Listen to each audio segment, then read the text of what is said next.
Hello, this is Zelina Vega here, sending lots of love to Daryl and Werner of Covalent TV and the channel itself. Hope you guys are doing awesome. Thank you so much for the support of the wrestling world, and congratulations on working extremely hard on your pro wrestling reviews and continuing to give the people what they want. So sending love your way. Hope you're happy, healthy, and safe.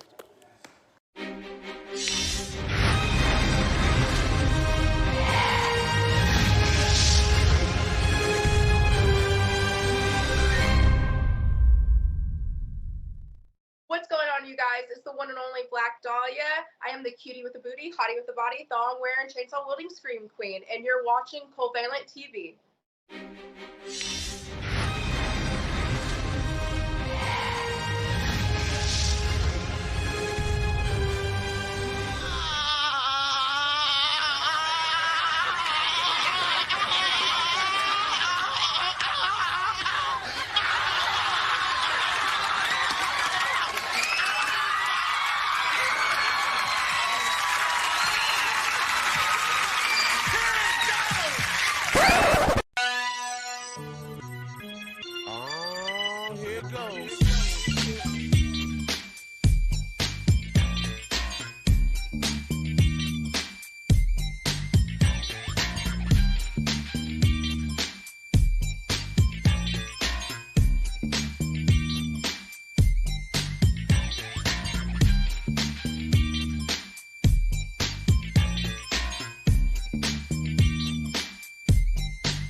Yes, indeed. We are in here, man. What is going on?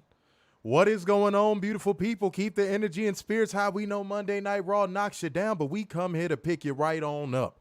We're taking you out on a nice dinner, so wear something nice, because that is just what we come here to do, and that is bring all of that good energy, that good heart, mind, soul, all of that stuff, ladies and gentlemen. So that means, welcome to your WWE Raw Live review. This is your boy, Mr. Starksan. Big Dub. What is happening, y'all? What is going on? We hope that everybody is out here being live and living color and robust and all that good stuff, and life is treating you well.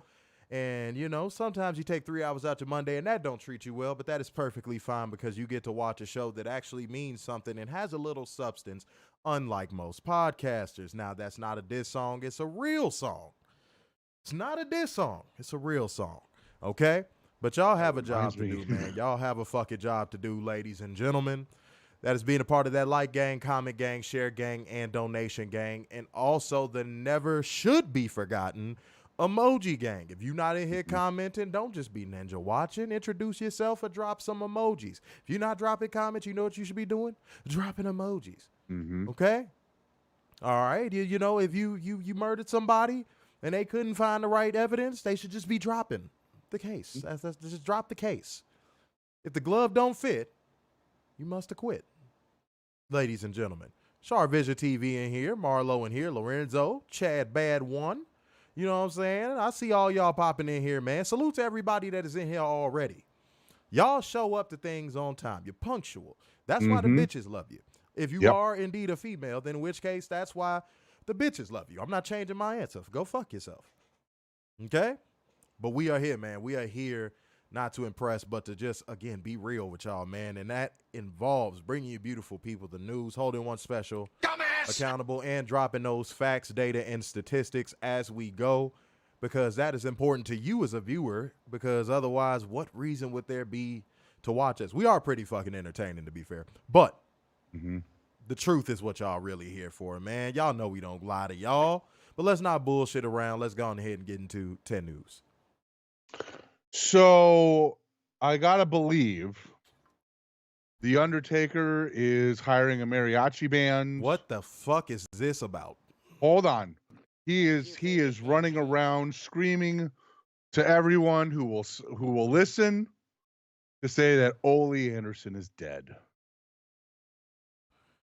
Jesus H. Christ. Okay. Guys, do I need to explain why he would be doing that? Yeah. Okay. Because I'm a cook on this too. So, way back when, Taker was in contract negotiations with WCW. Mark Callis. me, Mark Callis, Uh-huh. and Ole Anderson said he could never make money.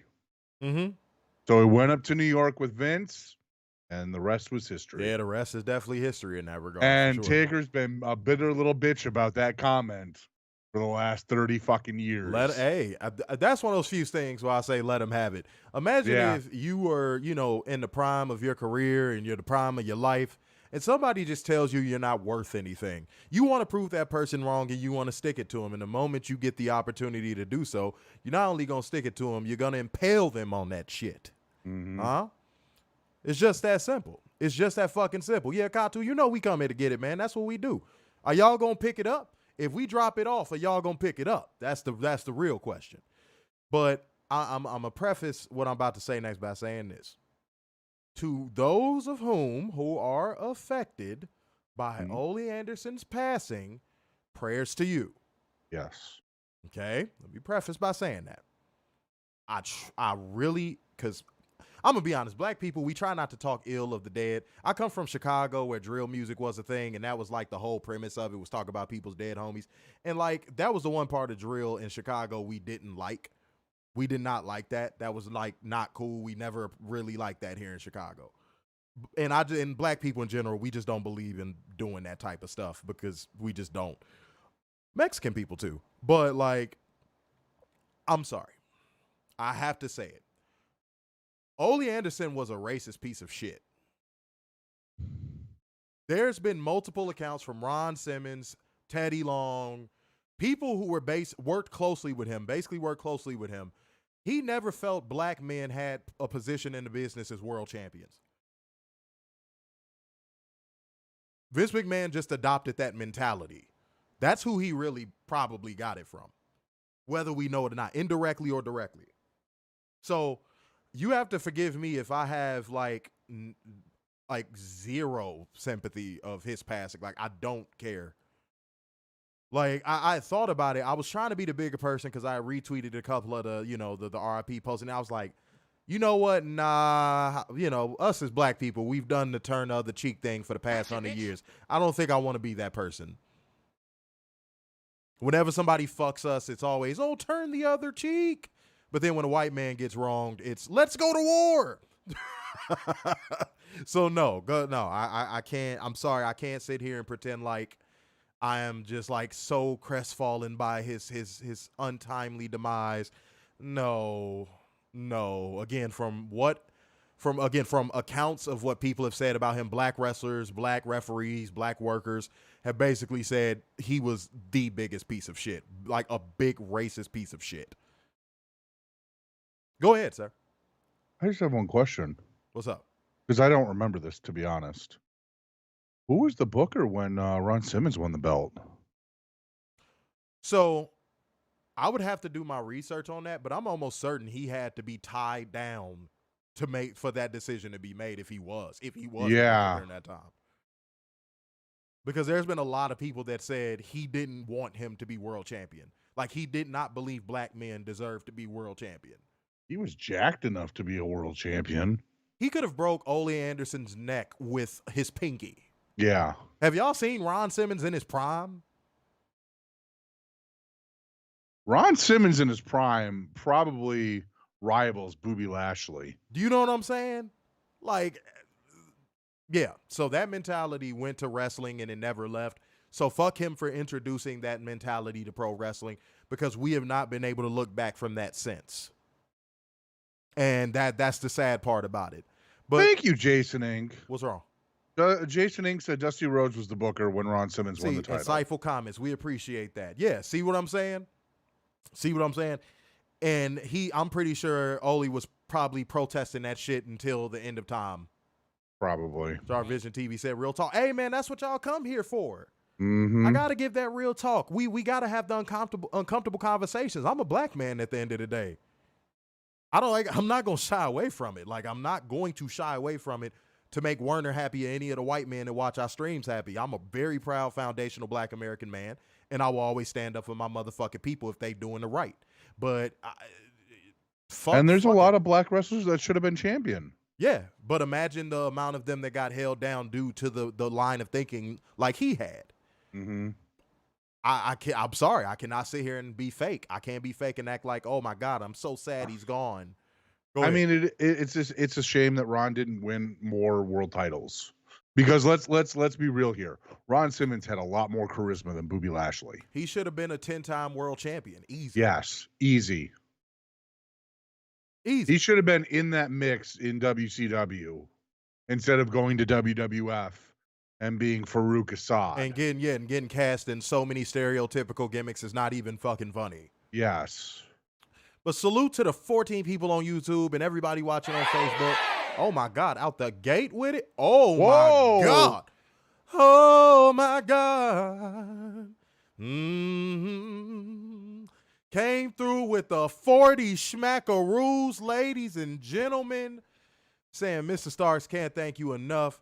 Me being a new Chicago resident. Oh, you did get up here, man. Salute to you. Said, would love to meet you in person if it ain't too much trouble.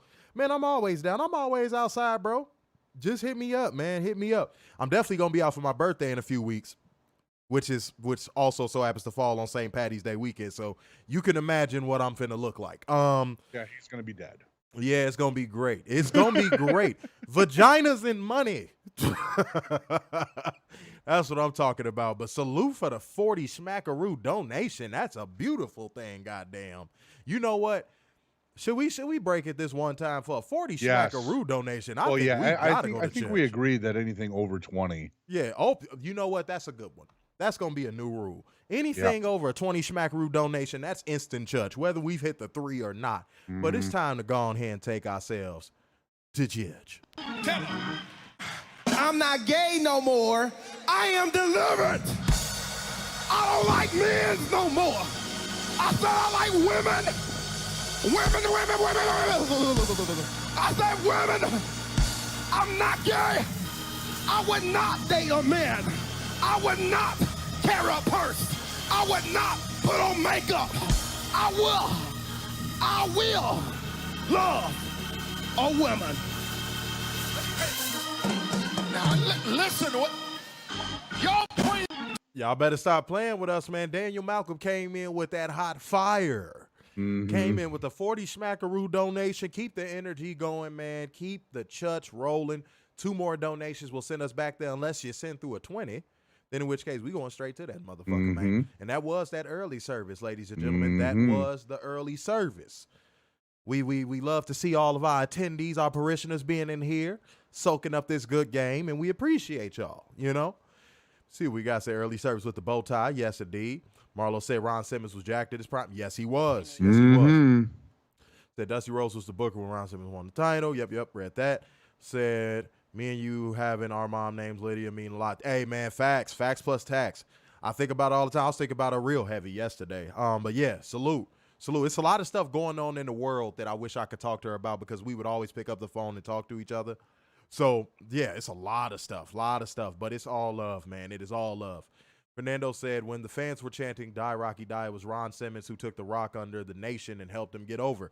See, we talked about this, God, I want to say like a month ago, where people that are net positives to the industry,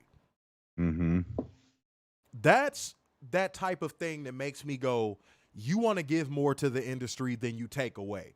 So salute to him for that, because that is something that shouldn't be overlooked. Vince McMahon loves taking credit for the Rock's success, and so many other people. I think Triple H has even indirectly tried to take credit.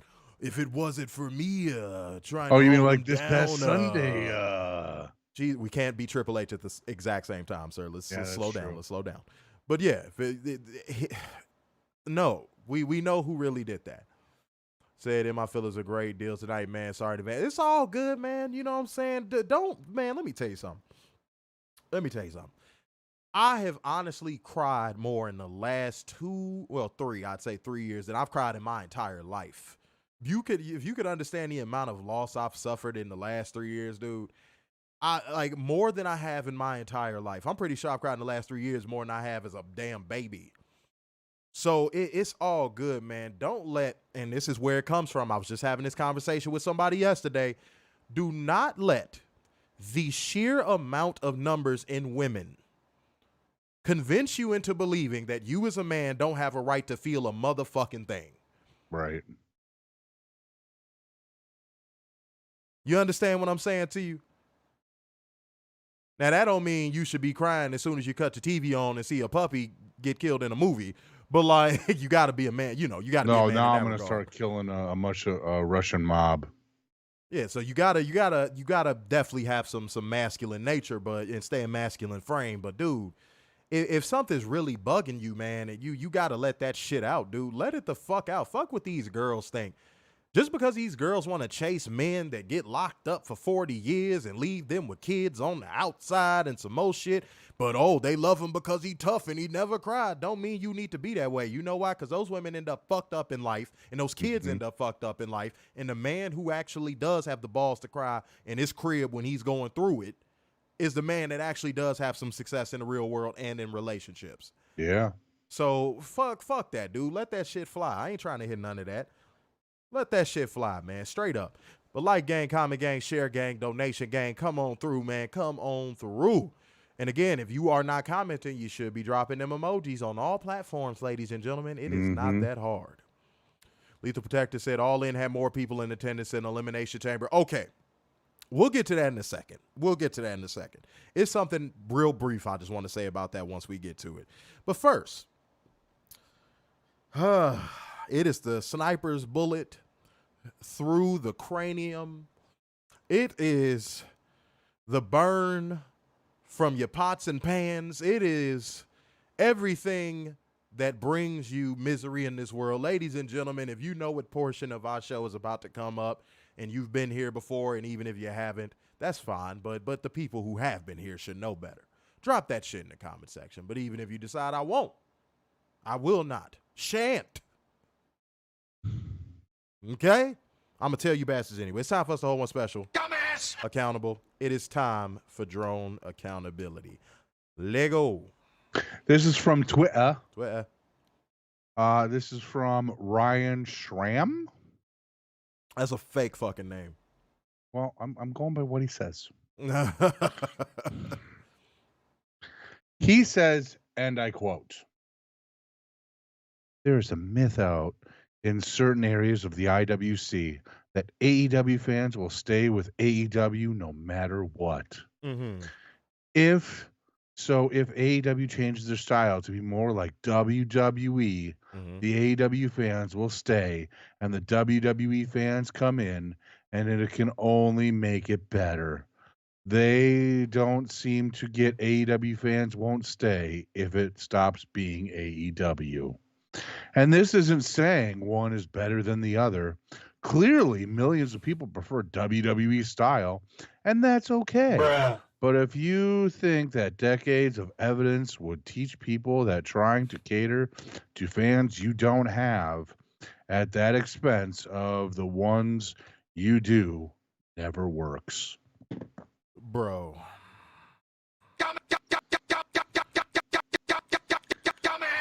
What in the name of Drone Dawson's Creek did you just fucking read back? There's a myth. What the fuck?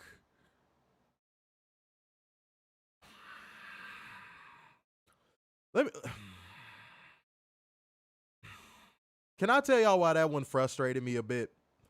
Just level with me, y'all. Just level with me. WWE fans, or drones, if you shall, want everything to be all WWE all the time, even other promotions, until they do it, and then they go, oh, well, they're just being a WWE knockoff. Yep. For the love of all that is holy and good in this world, can y'all bitch-ass motherfuckers pick a struggle? Can y'all pick a damn struggle? Please. Either, you know what? How about this? How about y'all just take yourselves off the table? When conversations are had about promotions outside of WWE, how about y'all just take yourselves off the table? Yeah, because you don't seem to care. All you want to say is that it sucks. Basically. Werner, that's what I think I've established reading some stuff over the weekend and seeing some potential drone accountabilities. I'm like, why can't these drones just take themselves off the table? Just focus on WWE. Literally, just consume strictly WWE. Mr. Mayhem said Covalent TV's name was blacked out on an Instagram post about Rhea. ho. Send that shit to us. These motherfuckers be so butthurt. I'm going to tell you something. Some of these people, ooh, I'm in the mood to cook. It's showtime, bitch. I'm in the mood to cook. Hold on. Y'all caught me on a good day. By the way, 14 people in the building. Come on, let's get this over 10. Over 12. But hold on. Let's get that. Yeah, let's get those likes up over 10 on YouTube. But hold on. Guys, this weekend, something very interesting happened. Not even just the good shit that happened to us on Twitter, because Oscar followed us on Twitter this weekend. A whole bunch of good shit. That's fucking awesome. You know what I'm saying? Salute to Oscar. But something happened in my personal life that I was like, man, this is kind of art imitating life in a way. The amount of people that will dead ass hate on you from a distance because they cannot do what you do or be what you are or look how you look or carry yourself how you carry yourself or get the responses that you get, they will dead ass try to run you down. Guys, I was at Dave & Buster's.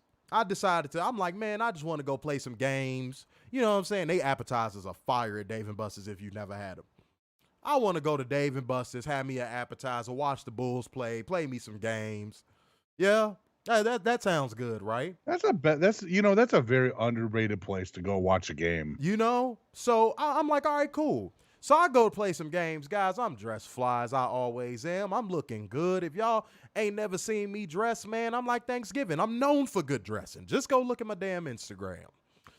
Y'all, the amount of men I saw with a woman whispering in their ear, gossiping like little hoes, probably trying to talk crazy about my outfit.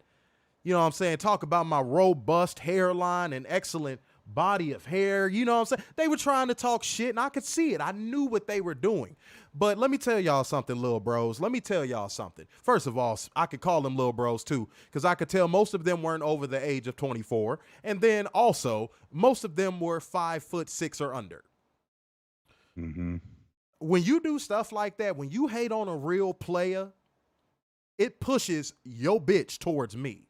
You know why? Because it creates a curiosity. They gonna look at me and be like, why is he talking to me so much about him instead of focusing on me? I want to see what he's all about, to the point of where he keeps talking about. Y'all little motherfuckers gotta learn, bro. Hating don't prosper. Dusty ass motherfuckers, like them dusty motherfuckers that jumped Cam Newton, y'all will never prosper. Y'all are just mad that a motherfucker is doing so much better than you and trying to elevate your kids and be the dad to them that you bitch ass motherfuckers ain't. That y'all gonna beat the man up because he's coaching his teams to victories and putting your son on the bench because your son got to get better at football. Keep our names out your fucking mouths. Simple as that. Have you seen his podcast? Yeah, I've seen his podcast. It's very insightful. Like, it blew my mind. But let me go ahead and land my plane on this one. Let me land my plane on this one. So that art imitating life also applies to everything we do with Covalent TV. I cannot tell you how many times we have gotten a response from somebody's favorite wrestler. We done had a post go viral. We done had motherfuckers come on the show. We done had motherfuckers watch our show. We done had so much good shit happen to us, and it's going to continue to happen because I am a God-fearing man, and God ain't got nothing but blessings ordained over everything I do. Yep. These people will dead ass do little small hater shit. Like, they think you don't notice it. They think you don't really, like, pay attention to it. But I'm going to give an example. Matter of fact, no, I'm going to give a hypothetical, actually. Let's say Rhea Ripley, who retweets our shit all the time, likes our stuff all the time. Let's say Rhea Ripley. We post one of our reviews up on Twitter. We're live right now. Let's say she comments on it. She just decides today is the day I'm going to comment on their reviews. And we've had wrestlers comment on our reviews before. Mm-hmm. But let's say she says today is the day I'm going to show them some love. I'm going to drop some clout off at their front door. I'm willing to bet you any amount of money. It is going to be at least 5 or 6 podcasts under there doing the internet form of what Dirty Mackin' is. They gonna be like, oh my God, all they do is objectify you. All they do is this. They're not that great. Oh my God. Oh. Our podcast is better than theirs. Just because they're not better, just because they can't do what we do, just because they're bitch made. Get your weight up and not your fucking hate up. It's a lot of people I've seen like posts that disparage us that I'm like, oh, you mad because we passed you up. You mad because you didn't got a website, you didn't got a podcast, you on Spotify, you on Apple Music, you doing all this stuff, and guess what? You still ain't on our level. And you mad. You butthurt. NoDQ.com just did that shit. It was a little post disparaging us, and I saw them in the likes, and I'm like, but you follow us, though. That's haterade.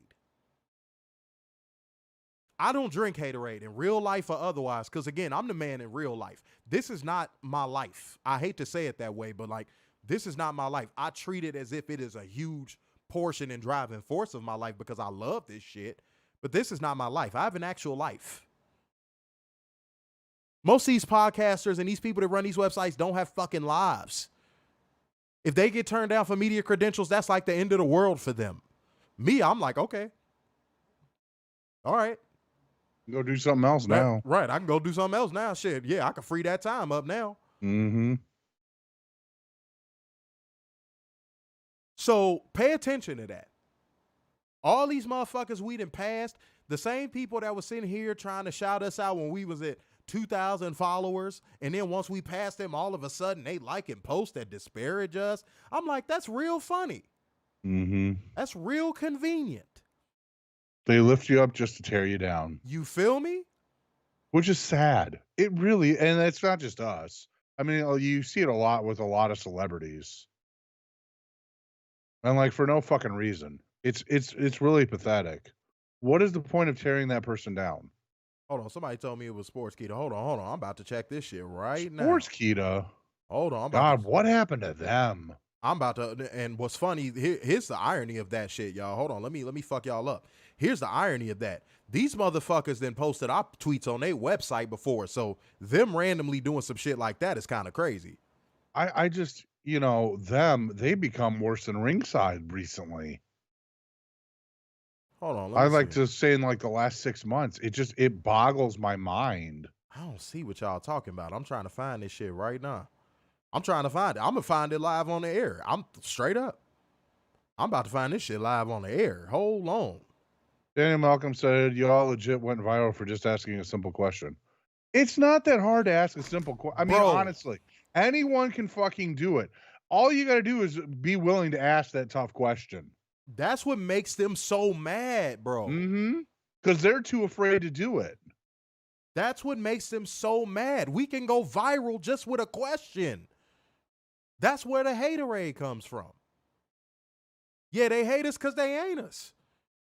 They, like, for real, not try to be humble. I try to be humble as fuck. But when you got all these people coming at us crazy and coming at us left, it's like, bro, what the fuck?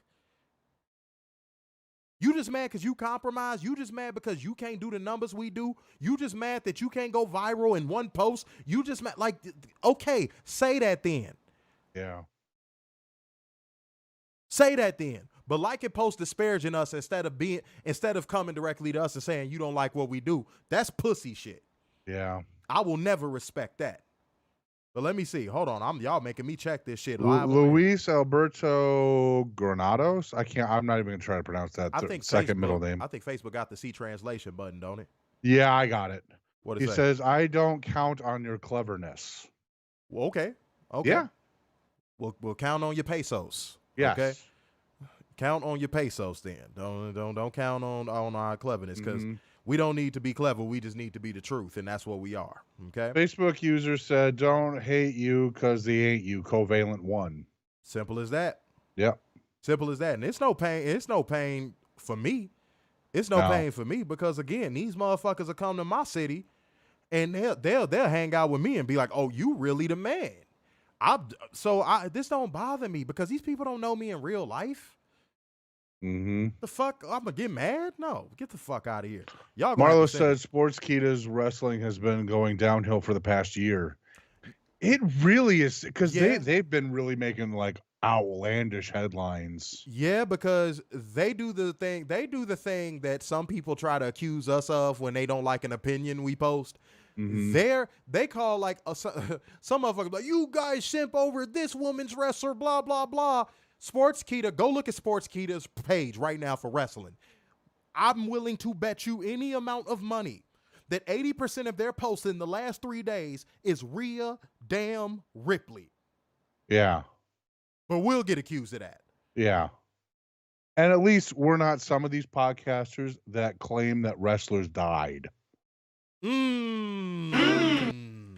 Because like yesterday, I saw 4 or 5 videos that Seth Rollins died on the airplane back from Australia. And they had over 500,000 video views. That's a joke. That's a joke. But no, it's no difficulty for me to come on here and pop my shit. We are the best at what we do, and I'm the best at everything that I do in this real life. These motherfuckers just mad that I could fuck they bitch. It's a lot of these little podcasters that if they brought their wife around me at a media event, they ass would be hurting for certain. 17 in the building. Let's get this over 15 likes. Salute to everybody in the building, man. Laramabot checking in. Thank you. I'm glad you did that. Put a robot emoji in. Bleep, blop, bloop. Drop your robot emojis, ladies and gentlemen. Trevor said fake news. Yeah, man, these people practice the art of fake news. We just give it to y'all motherfucking raw. No pun intended. And pause, because some of y'all like that. Oh, Catherine. Okay. Yeah. You know what I'm saying? It's all right. It's all right. It's all right. You like a little raw dogging every time. You know, that's all right. Especially when it's TK. TK could go for a TK on me anytime. That's what Catherine's saying right now. Watch, she typing it up. I just stole her spotlight. My dead son's gonna watch it. Yeah, exactly. They don't even know that he's invited. God damn, man. Marlo came through with the 5 smackaroos on the cash. There we Thank you go. very much. You know what I'm saying? One more donation will send us back to church. Daniel Malcolm had kicked us off with a 40 ball. You know what I'm saying? That was nice. Putting up the Jordan numbers. That's what I'm talking about. Maria said, what are your thoughts on WWE not letting Kevin Nash attend Sting's final match? Pussy shit on Nash. Stop. Hold off, Werner. Because we got 2 things to talk about until after my draw accountability. We got 2 things. Okay. We got 2 things. I would. Y'all think we wouldn't go talk about? Let's get it, man. Let's fucking boogie. Like that's it. I'm still laughing at that. Okay. All right, Werner. Here we go, sir. Here we go. Guys. It is time. It is time for me to hold one special. Dumbass! Accountable. All right, ladies and gentlemen, here we go. Goddamn. I don't like doing this, but here we go. This one was sent to me right before we went live. This one is interesting for all of the wrong reasons. Normally, this person is a good poster, so I'm not going to give them too much shit. Mm-hmm. But they slipped up. I caught them slipping in the kitchen, and the noodles are on the floor. Oh. I caught them slipping. Blue Fox, you got to get this work. I'm sorry. Blue Fox on Twitter, good account. But you know what? It's easy for us to shout out our viewers who've been here since the beginning. Our followers who have been there since the beginning on Twitter, I would love to shout y'all out too. Blue Fox is a person that has been following us on Twitter since we had like 1,500 followers. So salute to Blue Fox. But when you say something dronish, you got to get this work. Yeah. Okay? Hey, I'm sorry. Blue Fox said this. Candice LeRae has the look, athletic, very good wrestler, charisma, and yet the fans don't seem to care about her. She's like 45. Dumbass! Yeah, fucking dog ears. God damn, dude. Oh, okay.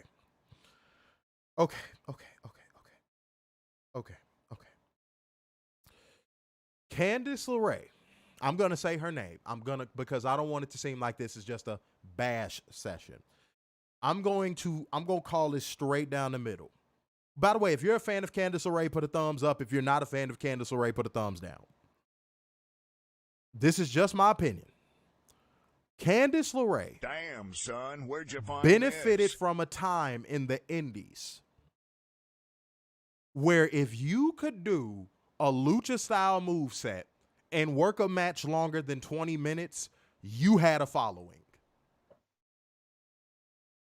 She came from that era of the indies where if you could work a 20-minute match and you could incorporate a little bit of lucha style or do a good suicide dive, you got over. Everywhere else she's been since she's left the indies, she has been a ultimo floppo.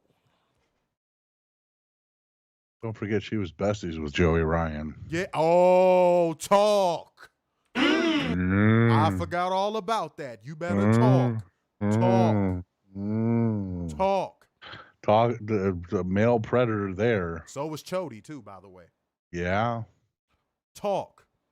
But Candice LeRae benefited from a time where, again, in the indies, you didn't have to have the most amount of talent. You just had to know how to do a few lucha moves and have a good suicide dive.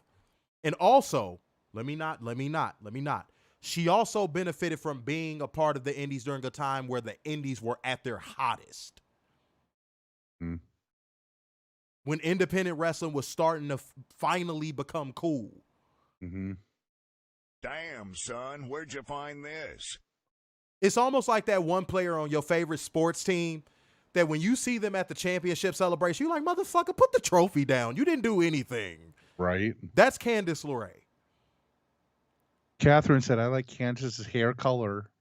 I don't give a fuck if you like what color she paints her twat. Get the fuck out of here. Get the fuck out of here. The girl can't. Are you telling me that the drapes don't match? Hey, you know what I'm saying? Gotta keep it a buck, man. The girl's not good, dude. She's not, bro. She's not, bro. And we all wait, Fernando, we already gave Madison Rayne that work. We already said that Madison Rayne benefited from being a part of the early rise of the Knockouts division, but she was never that good. Not good enough to become a coach of a women's division for sure. Catherine also said in Blue Fox's defense, he is Canadian.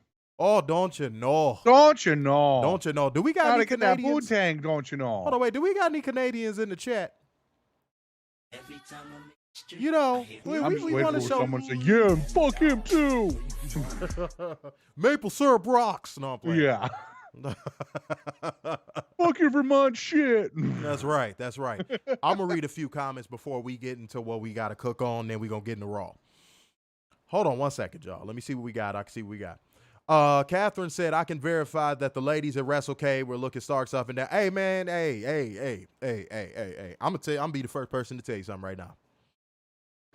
That's true, but still. No, but seriously, on a serious note, I dead ass don't even be paying attention to that shit for real. Like, honestly, most women have lost the ability to woo and court men. Now, do you know what I mean by that? I mean, there was a time in this country where women would wear their Sunday's best.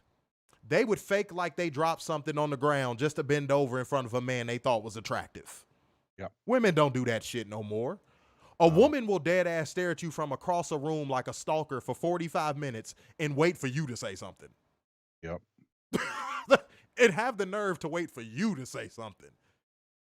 Women, y'all know y'all could walk up to a man y'all attracted to, right? That's not masculine. Masculine is if you like, yeah, I want your dick, dog. That's not, yeah, no. Kind of like Brittany Griner. It's only, yo, she is the dick. You wanna know what I mean by that? There's only certain women that can get away with that. Like Rhea Ripley could probably get away with that. Rhea Ripley could probably walk up to most men and be like, I want your penis. Ma'am. Rhea. I wouldn't be surprised, Jade. I picture Jade being feminine. I picture if Jade was attracted to a man, like let's say ipso facto Jade was single, She was attracted to a man. I think she'd walk up and be like, "Hi, how you doing?" This, that, and third. You know, do the little arm rub and all that. You know. That's all I'm talking about. Ladies, y'all can, if you see a man you're attracted to, you can't get mad when another woman actually jump on the ball and walk up to that man and your ass just stood across the room from him for 45 fucking minutes and stared at him. How can you get mad at the woman that actually did shoot a shot? Respectfully. Go ahead, sir. You did all that to go for 5 seconds. I know. Hold on. Beautiful. Daniel Malcolm said, I appreciate you, Mr. Starks and Big Dub. And this chat came from my mother telling me to kill myself. To y'all that I call family, can't thank you enough. Don't donate more often is because I don't got it. No. Let me tell you something. You know, you being in here is cool, man. We care about our viewers enough to where y'all being in here and showing support, that is massive. That is fucking massive. The donations, again, are strictly going back towards the show, to promote the show, to do things in regards to travel for the show, so we can produce content for y'all, man. Like, so again, whatever you give, you giving out of the kindness of your heart. We're not going to sit here and tell you to do it because we want to buy a new fucking car. No, that's not what this is all about. So salute to you for even being in here. You know what I'm saying? Salute to everybody for even being in here. And if you in here and you rocking with us for the long haul, go ahead and drop a fire emoji for us, man. Go ahead and do that shit real quick. Trevor said watching WWE is like fucking an ugly woman. Both make you sick to your stomach. Addiction Cat Cara? We'll go with that. Said Candice won the tag team title championship with Indy, and that was the highlight of her career, not a flop. Okay. So no. I like Addiction Cat Scar. I'm sorry if I'm messing your name up. I like that you came in here with something that you presented as a fact. That's cool.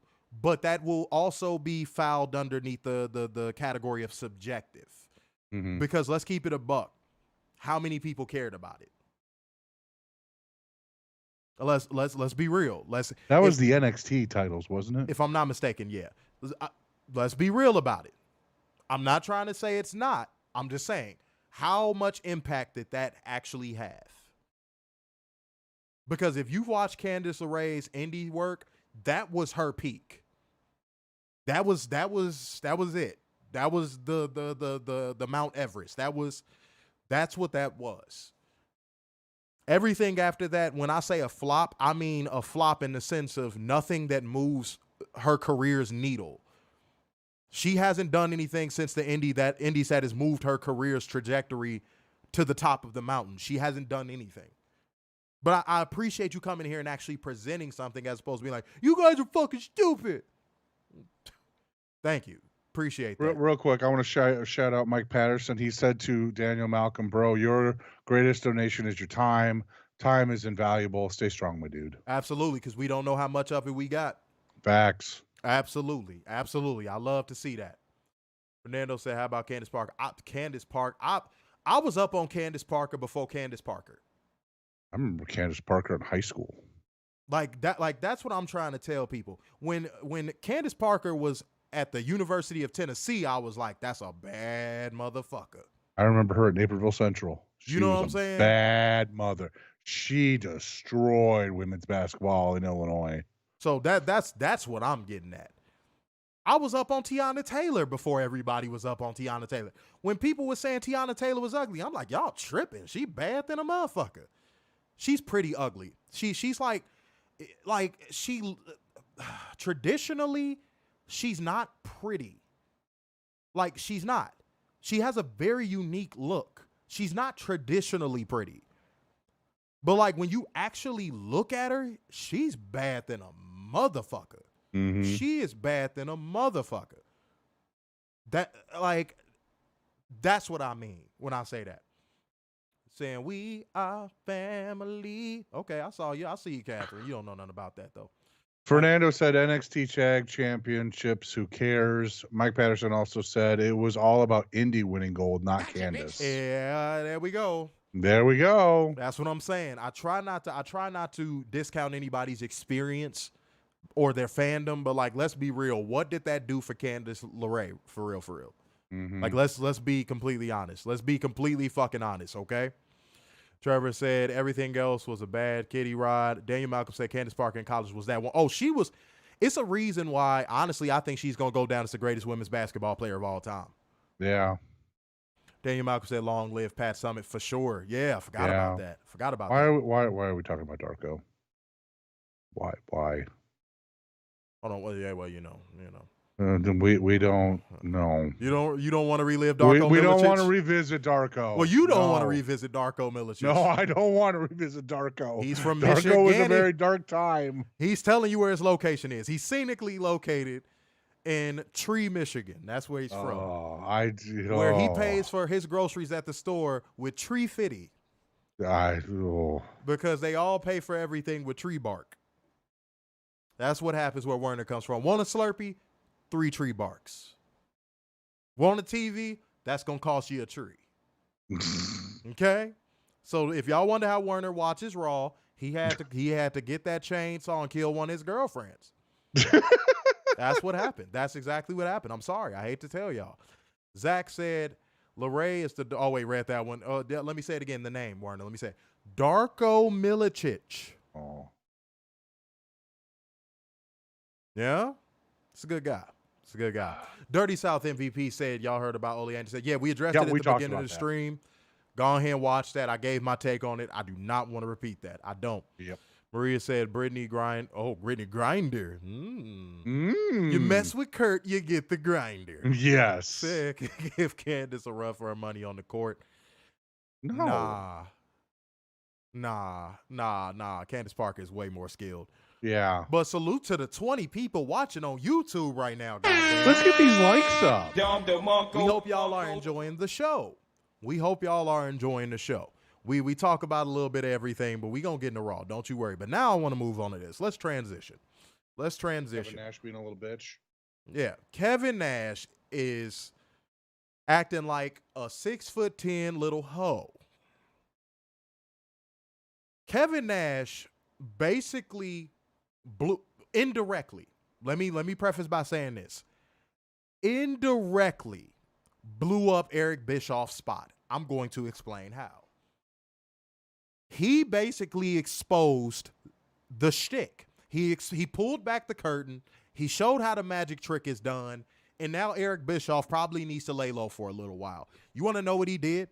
He basically said, oh, wait, man, y'all came through with the donation right as I was about to cook. I'm not mad at it. You know what I'm saying? Nabagiga said, with one smackaroo said, why is Dub not given? Given what? I'm not. He's trying to, what, you want him to give up that bonerific, fantastic man meat? Is that what you trying to say? Is that what you are trying to say? 21 people on YouTube, y'all get this up to 20 likes real fast. Yeah, come on. Scroll down and hit that thumbs up button. But no, as I was saying. It's free. It is. He blew up Eric Bischoff's whole spot. He said, in no uncertain terms, I am not going to jeopardize my standing with WWE to go watch Sting wrestle his final match. Me and Triple H are butt buddies. I am not going to bite the hand that feeds me. Yep. I am compromised. Yes. In no uncertain terms. Yes. I'm not even, that's not a direct quote, but when I tell you I am not mincing words at all, I am not mincing words. He essentially said, I am compromised. I will not uncompromise myself. Y'all don't got to like it. My check's clear.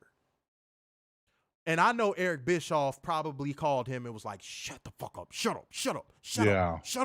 You telling them what I'm doing.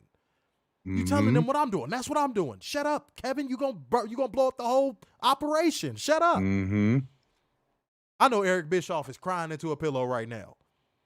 You know who else should be doing that? Who? Jimmy Cornette. Mm-hmm. Because how many times did we come on these streams and tell y'all these motherfuckers are compromised because they don't want to fuck up that WWE bag. And some people were like, oh no, they're not even signed to a Legends deal with them. I'm like, are you for real? Have y'all ever heard of this little thing in society called under the table deals? Yep. If you think that Eric Bischoff is not on an under the table deal to WWE, what the fuck kind of crack are you smoking? Or the more appropriate thing that WWE used to like to do, handshake deals. That's exactly what's going on. And the moment the money stops coming in, guess what? All of a sudden, Eric Bischoff is going to love AEW. All of a sudden, he's going to be praising AEW. Yep. Tony did this so wonderfully. I can't believe it. Mark my words. Mark my words. Kevin Nash exposed the whole compromised operation that we've been telling y'all about for the whole last 2 years. He exposed it. He was like, look, WWE cuts me a check. I am not going to be caught dead at an AEW event or praising it. And I might get a bonus if I keep talking shit about it. Right. So all of your favorite podcasters that seem to never have anything good to say about AEW, all of your favorite media outlets that never seem to have anything good to say about AEW, that should make you look at them motherfuckers a little sideways now. Call them out. It is only a select few people, including us, on Twitter that have the balls to call these people out and ask the questions that need to be asked. Yeah. It's just us and maybe 4 other people. Well, 5 if Bruce Blitz ever comes out of retirement. Man, Bruce Blitz, come on back, bro. Come on back, bro. Come on back, bro. Give me a reason to step my game up. Come on back, bro. That'd be the only motherfucker I'd feel like I'm competing with. Come on back. That shit will light a fire under me. Please come back. You want to talk about a motherfucker that's real? He's still running his website, but he don't talk about wrestling no more. Man, listen to me. If you come back and you talk about wrestling, let's get it. Let's get it. That's going to motivate me. That's going to be like goddamn Jordan versus LeBron in real life. Let's get it. Let's get it. Let's get it. Let's get it. Let's get it. I mean, I always said if we can get him on our show, maybe that'll stoke the fire. Man, if that motherfucker came on this show, if Bruce Bliss came on this show, man, that's why I hope I run into him in person. If I run into him in person, I'm definitely going to put it together. If he comes on this show, man, that'll be the most motivated you'd have seen me ever.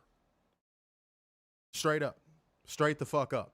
Zach said Eric Bischoff is going to be like that Homer Simpson gift back into AEW. Yeah. Once those checks stop coming in from that NWO merch, once they cut him off, once he has to unlatch from the nipple of WWE, Eric Bischoff is going to be up Shit's Creek without a paddle. So I hope all this shit talking about AEW and Tony, bro, I hope it's real lucrative. Because I'm almost certain they're not paying you when Nash is paying you. I'm sorry, when they paying Nash. My apologies. How many people are still buying NWO t-shirts in 2024? Oh, you'd be surprised. Really? Yeah, because the Austin t-shirt is still one of the top selling t-shirts. Yep. Yeah. You'd be shocked. You'd be very shocked. I'm sure I would be. Like all the Attitude Era stuff that still hits, I'd probably be shocked. Stop. You for real? Hold on. Diction Cascar said, I met Bruce in person last year and he's a smart person. That's what's up. Where'd you meet him at? You in Chicago? Hey. That's what I'm talking about. What's going on, John Udovich? I see you in here. But yeah, no. Why are you late? Yeah, he is late to pay your late fees. But like gang, comment gang, share gang, donation gang. Come on through, ladies and gentlemen. Come on through, come on through, come on through. Let's get this over 15 over 15 likes. It's free. Just to hit a like button. Now, Werner, here's how bold I am, my good sir. Here's how bold I am. I posted a picture of the tarped off sections from Chamber. Oh no, you can't do that. Don't hurt our beloved WWE. Now, don't get me wrong. Don't get me wrong. There were some people that actually tried to make logical cases and say, the pyrotechnic setup and seating and all that good stuff and so on and so forth. But my problem with that is this one thing. Okay, cool. Explain this then. Why at SummerSlam in Las Vegas did they set up the stage to not accommodate pyro in favor of attendance? It was in Detroit, sir. No, dude, I'm talking about the one that was in Vegas, sir. Oh, okay. I know it was in Detroit, sir. Okay. So we get it. Michigan. You're from Michigan. Okay. Got it. I'm just saying. But no. Let's talk about it. Let's actually talk about it. Let's actually be real. I was at the one. I'm with one you in Vegas. there. Hold on. I was at the one in Vegas with my mom. Why didn't they set it up to accommodate pyro in Las Vegas then? It was a stadium setting. Why didn't they do that? If it's all about, oh, they just didn't want to make those sections available due to pyro. No, they just didn't sell enough tickets to fill out the entire arena. Because WWE would have removed pyro if they sold out the entire building. Mm-hmm. You think they would have risked money to blow off some pyro? Do you think they would have risked money to blow off some pyro? They didn't make it available because they knew they weren't going to hit that goal. They didn't want to end up on that WrestleTix screen. They didn't want to make 60,000+ tickets available and only have 48,000 to show for them. Facts. That's what it really was. Let's call it what it actually is. If they would have made all 60,000 of them tickets available, them tickets wouldn't have sold. All right, you ready for this? Go ahead. Record attendance, 73,092 for an Ed Sheeran concert in March of last year. So you telling me a ginger can outsell WWE? Yes. Which they probably could have fit 73 with the way they set up some of those seats, because there was a lot on the floor that you could have done. They didn't want to end up on that WrestleTix screen. Mm-hmm. And one person was like, oh, you would post that picture of what it was like before the show started when you could clearly see Becky Lynch's Tron running. Yep. No, just accept the fact that WWE loves cooking the books, dude. They love cooking the fucking books. They announced 52 and WrestleTix was like, Mm-hmm. They love cooking the books. And here's why I posted it. Because I wanted to see how big the excuse train was going to be to pull into the station. Because Warner, correct me if I'm wrong. If that was AEW, what would we have seen? Pyro accommodation or not, what would we have seen? They're in the mud. They can't sell out anything. That's the real reason I posted it. I wanted to see the size of the excuse train that was going to pull up to the station, because if AEW did the same thing and they did that to accommodate pyro, oh man, that shit would have been all over Twitter for the better part of a month. So I ain't trying to hear it. I ain't trying to hear none of that shit. I ain't trying to hear none of that, oh, well, they were accommodating pyro and know what, you want people to get burned? They didn't have a problem letting a man fall from their ceiling because they were negligent. They didn't have a problem with that. Yeah. And again, by that logic, why on earth, they did it at the SummerSlam in Detroit too, if I'm not mistaken. Yeah. Why on earth did they not sacrifice pyro for attendance if they were so confident that they would do numbers? I'll wait. They knew they wouldn't sell that arena out. That's why they set it up the way they set it up. Why can't WWE fans just admit that? They weren't going to sell out that building. They can only sell out buildings like that when it's attached to a big event like WrestleMania or SummerSlam. Facts. That's the only time they can sell out buildings like that. Let's keep it a buck. Yeah, a random elimination chamber should not be in a stadium. No. Bash in Berlin should not be in a stadium. But you know what WWE is doing, and this is going to come back to bite them. Mark my words, guys. Write this one down. Pin this shit. Listen to me. WWE is going to the breadbasket one too many times. Their hand is too far in the cookie jar. They are the fat kid with cake. They are being greedy. This is going to come back to bite them. They are going to oversaturate all markets. And when I say all markets, I'm talking about even the ones overseas. Mm-hmm.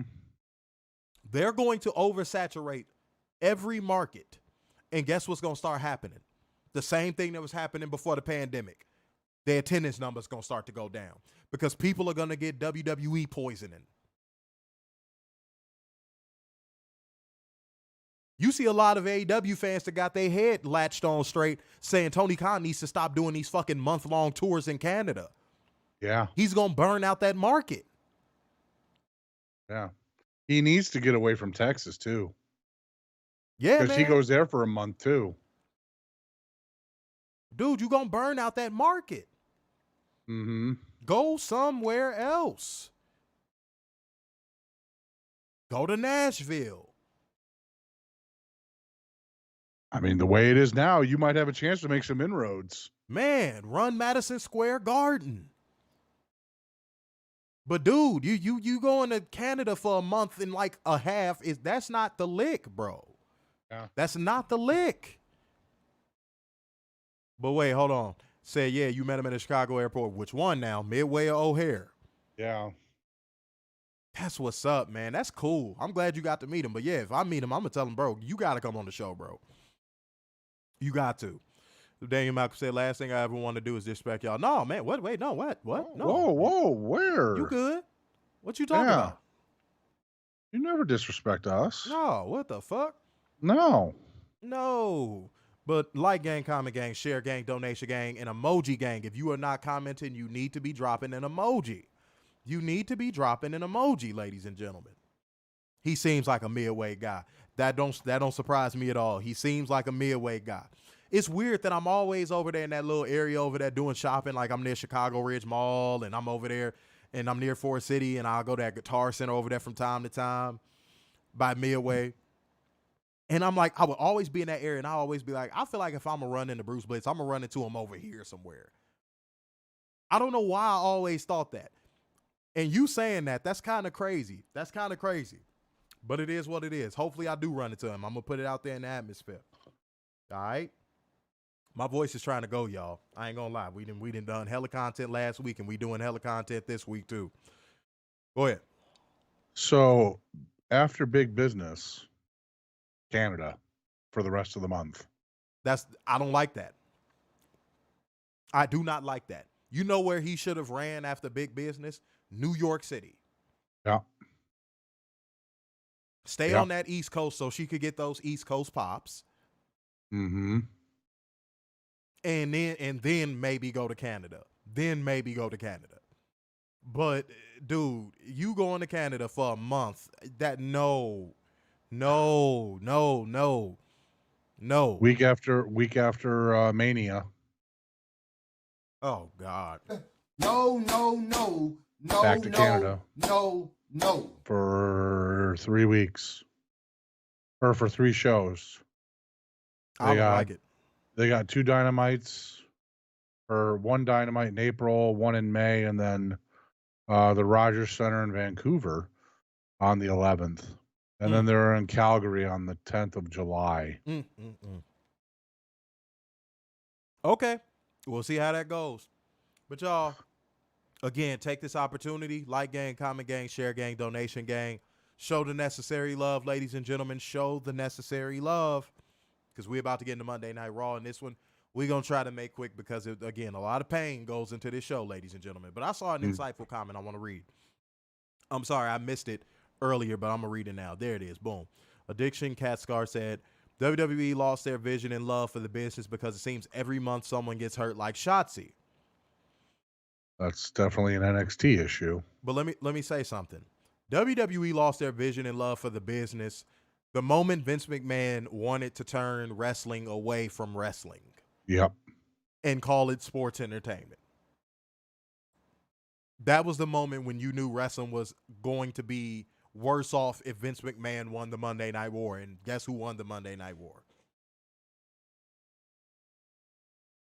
That's essentially what it is. Like, a lot of people don't acknowledge it and don't want to address it, but that was the origin of where WWE lost their love for wrestling, the art of wrestling, was when Vince McMahon basically wanted to turn his back to wrestling. And y'all know what I'm talking about. Most of y'all should be old enough to know what I'm talking about.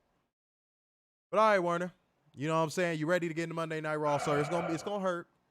It's gonna be a boot to the ass. It's gonna hurt so much. Just go ahead and pull that leather boot right on up out of there, and we gotta get this work. But before we do, drop a fire emoji to let us know you are ready to go. ladies and gentlemen. Make that happen for us. Let's do that real quick. I'm not going to start on Raw until I see at least 4 fire emojis. Credit Card Maestro says super chat turned off, fella. Okay, so hit the Streamlabs link or the Cash App. Sorry about that. We got to appeal with YouTube because YouTube is doing some weird shit right now, but it will be back soon enough. Credit Card Maestro, hit the Cash App or the Streamlabs link. The Streamlabs link might be easier for you, so just go ahead and hit that John for us one time for the fun time. Appreciate you. If you want to hit somebody with a G-Unit tank top in the meantime, we won't say no. Hey, well, leave that to Baron Corbin. Okay? Leave that to Baron Corbin. All right? Let me see what we got. Okay, there we go. I'm seeing those fire emojis rolling in. Well, we can get this popping. Credit Card Maestro, again, hit that Streamlabs link or the Cash App, whichever one you prefer. Cool. Let's go. Here we go. The show opens with footage of Drew McIntyre arriving in the arena. A recap of Elimination Chamber follows, and then Dominic Mysterio's in the ring to try and introduce Rhea Ripley over a chorus of boos. Rhea Ripley. Goddamn. Rhea. That girl keep turning her damn sex appeal up to 1 million, and I have no problem with it. Keep it going. It is much appreciated. I need you to do me a solid, though, ladies and gentlemen. To the people earlier in the stream that was saying that Sports Key did something with our posts, please send that to us. I want to see that. Yep. I want to see that. Yeah, send it to the Covalent TV DMs. You know what I'm saying? Just go ahead and make that happen one time. See what we got. Okay? Because now y'all got me on the lookout. I'm not going to lie. Now y'all got me on the lookout. Because I will definitely check that shit. If it is indeed what y'all saying, that shit will be checked expeditiously. You got me? Cool. All right. And Credit Card Maestro, let me know if it's easy for you to do the Streamlabs link or the Cash App. Let me know if you confused about it and you don't like it. Just let us know that too, man. You don't gotta ghost us. Just let us know. But salute to y'all, man. Salute to y'all. Let's go. Dominic Mysterio introduces Rhea Ripley. And guys, Rhea Ripley gets on the mic and talks about successfully defending her title in the main event in her home country and says being from down under doesn't keep her from being on top. Goddamn, you dirty bitch. I'm like, goddamn, you dirty bitch. You dirty bitch. You dirty bitch. Okay? Just gonna get that out there. Then something happened where I said, oh, WWE, you think you slick. You think you slick. I said, oh, you motherfuckers think you got it figured out. WWE has always been known for cheap booking tricks. Yep. They have always been known for cheap booking tricks. The moment I heard Becky Lynch's music hit, I said, oh, that's why Dominic Mysterio was out there. Yeah. You ain't seen Rhea Ripley come out there with the men of the Judgment Day in weeks. Yep. I said, oh, you brought Dominic out there to keep Becky from being booed. Mm-hmm. That's like when John Cena would be getting booed and they'd bring out a wrestler that's actually over. Yep. I was like, oh. So can we just start officially calling her Becky Cena? Might as well. You know? Man, I couldn't believe it. I said, these cheap fucking bastards. Mm-hmm. Drop a $sign emoji for these cheap fucking bastards. Go on and drop a $sign emoji. I laughed so hard. I said, these motherfuckers ain't shit. Yep. You knew it was happening. Dude, no, I didn't. I swear to God, they almost got me. But then when I heard Becky's music hit, I said, really? Really? All right, for sure. Credit Card Maestro said I went ahead and did the Cash App route. That's what I'm talking about. There Salute we to go. you. Let me go ahead and check on that real quick. Real quick, Marlo said, if unseasoned dried fried chicken was a person, it would be Becky Cena Lynch. Yes. Mm-hmm. Yes, absolutely. Abso-fucking-lutely. That is spot on. Salute to you, Marlo. Let me see what we got. All right, so, god damn, motherfucker. This shit do not want to load. There it go. There it go. He said for credit card maestro. Scammer. Yeah, man, I still think it's some scamming going on, but it's okay. Yep. It's all right. You know what I'm saying? If you want to hit this, the stock market and drop me off a couple bonds, drop me off a couple stocks in my account, that's fine. If you're scamming and you're doing it the right way, come holla at a player. Huh? And then Daniel came through with a 2 smackaroo donation as well. So Werner, you know what that means, man. We going to church. We are going back to that damn church. We ain't checked in on this good brother in a minute. Let's see what he's up to. Oh, Missy Gray House with the sound. Oh, Yahweh,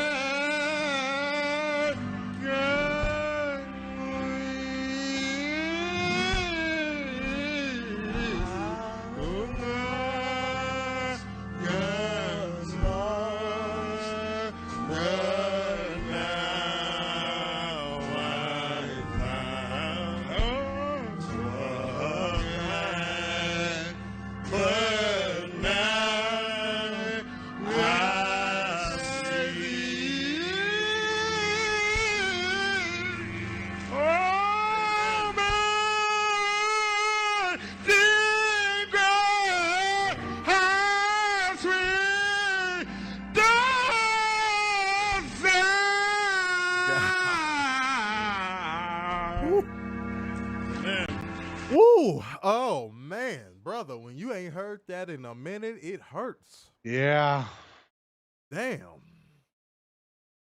Wow. All right. Shit. I need a recovery period. I might need to blow off some steam. Hold on, Warren. We got to take a quick break.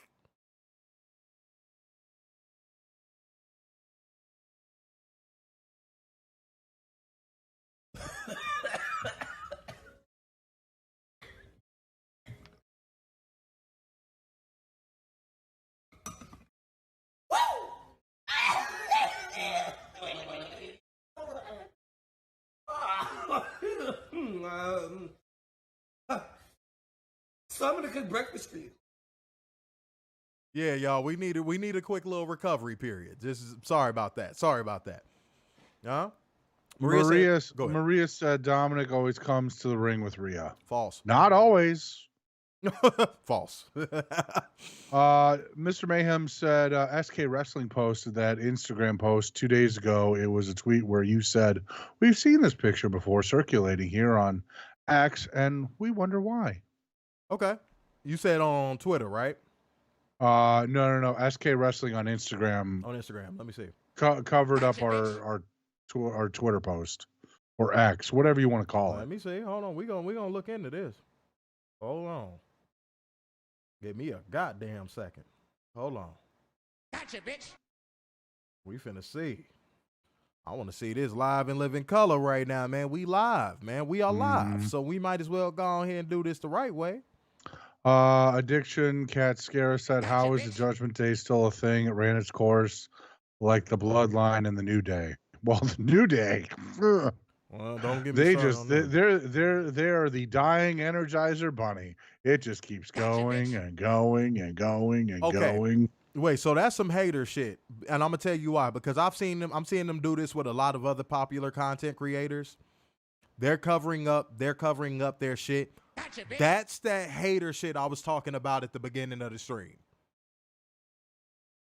That's that hater shit I was talking about at the beginning of the stream. That's what I'm talking about. Right there. It's so funny how they can do that. Okay. That's cool. That's cool. All right, for sure. Oh, wait, hold on. What's that say? Joseph A. Varnado is now following. Thank you. There we go. Appreciate you, ladies and gentlemen. Appreciate all the people who are liking the stream, following the stream, doing all that good stuff. Show us the necessary love, ladies and gentlemen. We appreciate all that y'all do, man.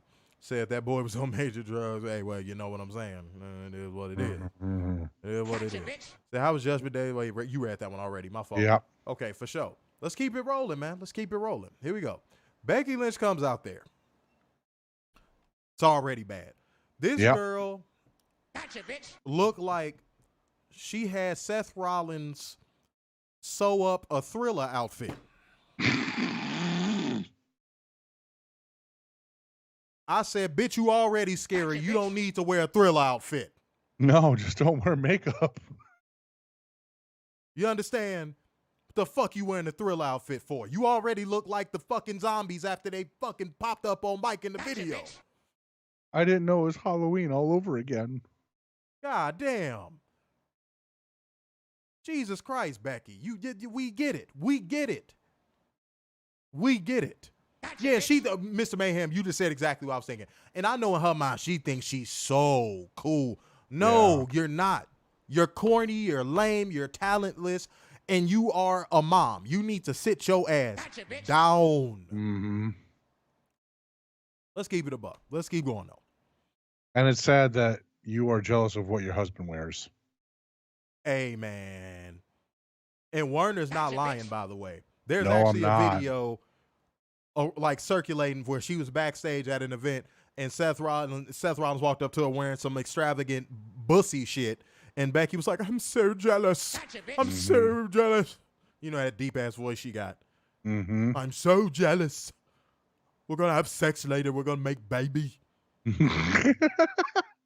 Shut up, man. Like, dude, all right, let's keep it going, man. Oh God, she's so trash. Trash! She gets on the mic and says they both had quite a night. Gotcha, bitch. They both had quite a night, and now she's going to beat Rhea at WrestleMania. Dominic tells her she can't talk to his mommy like that, and she tells him to shut his mouth and calls him a dirty kumquat. PG, kids. This is what PG brings you in wrestling. Fun for the entire family.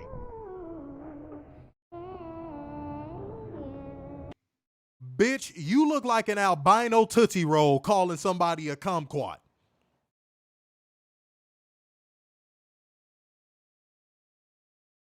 Let's keep going. And she said, if Rhea won't put him in his place, she will. Can you fuck off? How, you know you suck when you are making Dominic Mysterio a babyface in my eyes. Oh, it'll get back to bad. Don't worry. Good God almighty, this talentless hoe. Jesus Christ. Let's keep going. Rhea Ripley tells her to never disrespect Dom like that again and congratulates her on winning Elimination Chamber. And speaking of which, Becky had a line talking about winning Elimination Chamber, and Werner, what did you hear? Nothing. Gotcha, bitch. No. You heard all of the Becky stands going crazy for a split second. And then you heard over the Becky stands, you heard boo. Mm-hmm. That's right. It was there. People are Everybody starting to wants turn on Tiffy Becky. time. Yeah, people are starting to turn on Becky. People want Becky to fuck off. People want Becky Lynch to fuck off. Hunter needs to really listen to the fans about having a youth movement.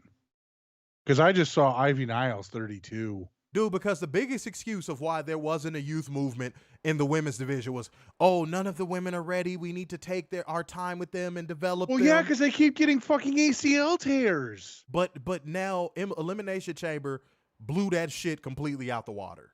Yep. That whole they're not ready argument looks futile at this point. Tiffany Stratton went in there and was one of the top two performers of the match. Yep. Second to only Bianca Belair, who went in that match and looked like she was on fast forward. I went back and watched it again, and I was like, no, I didn't imagine that. Oh, that was... Oh. I wish that could just get an award. That performance that Bianca did.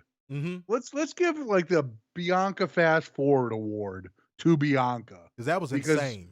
That was insane. I don't even think Ray could have done what she did in his prime. And Ray used to be like a blur in that fucking ring. Right.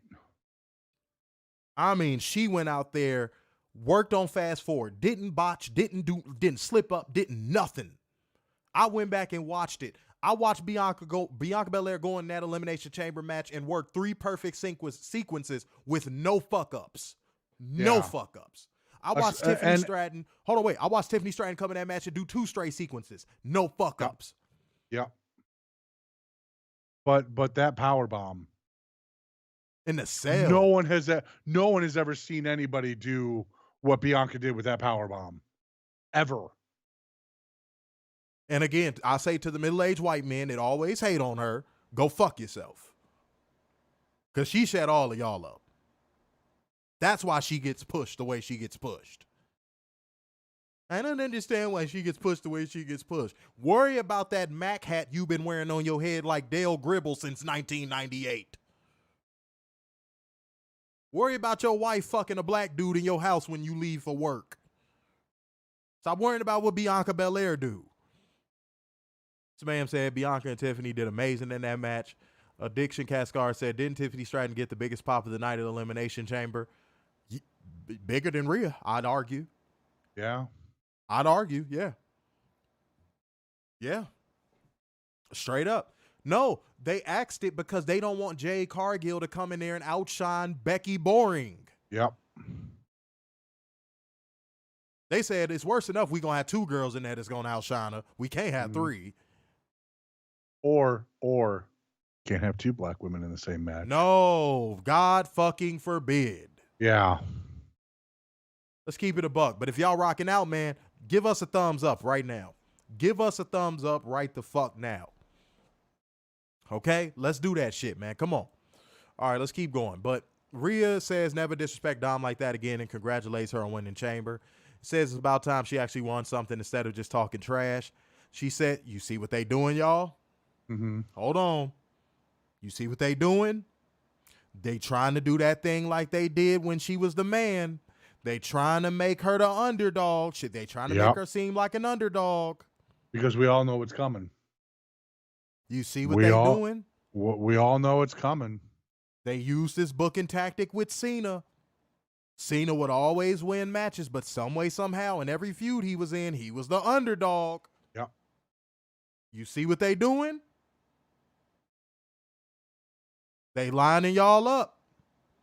Didn't Maria say Becky wouldn't go win the Chamber? Yep. Real quick, Fernando said Becky is the best in the WWE's women's division. I have what? I have. Yeah. That. Bruh. Oh. No, go ahead. I have a small. I want to change that. I think she's the measuring stick at this point in WWE, because if you're the measuring stick, you're the best. But everyone has to go up to her level, and the only reason why no one's coming up to her is because WWE made a conscious decision to make everybody have the same playing field. No one can go up, no one can go down. Everyone has to stay in the same. Bianca Belair is like the Jackie Robinson of WWE. She is breaking every color barrier for black women in that company that Sasha Banks didn't finish off. Yep. She's breaking every color barrier for black women in that company as we speak. But they're doing the same thing that happened to Jackie Robinson. You are the greatest player on the field, but guess who we still gonna favor over you? Yeah, Becky. The defense rest. Yeah. Do you think Jackie Robinson got the same treatment as the white players that he was in the locker room with? Oh, fuck no. That's exactly what they're doing with Bianca Belair right now. You're only as good as we're going to allow you to be. Because we got Becky's to push. We got Charlotte's to push. You could get your stats. That's cool. But at the end of the day, it's going to be all about Becky. It's going to be all about Charlotte. And by the way, Becky is turning into the one thing she hates. She was that woman that would always be like, I'm never getting the proper opportunities. And now she's the New York goddamn Yankees. And she's reveling in it. Yeah. She's not stepping to the side. She's soaking it up. She's happy that she's taking an opportunity for a WrestleMania spot from Tiffany Stratton. Mm-hmm. From a Jade Cargill. Yep. She don't give a fuck. See, the women bury other wrestlers just like the men. Hence why I say this about real life too. You want to know who women's worst enemy is for real, for real? Other women. Mm-hmm. Men, we just be minding our business. Yep. You wanna piss a feminist off, say this. What female empire has stood the test of time? Go. None. What female-led empire has stood the test of time? What female-led Fortune 500 company has stood the test of time? What female-led movie has done gigantic numbers? Here's the caveat. Without a big entity attached to it, like Marvel. Even then.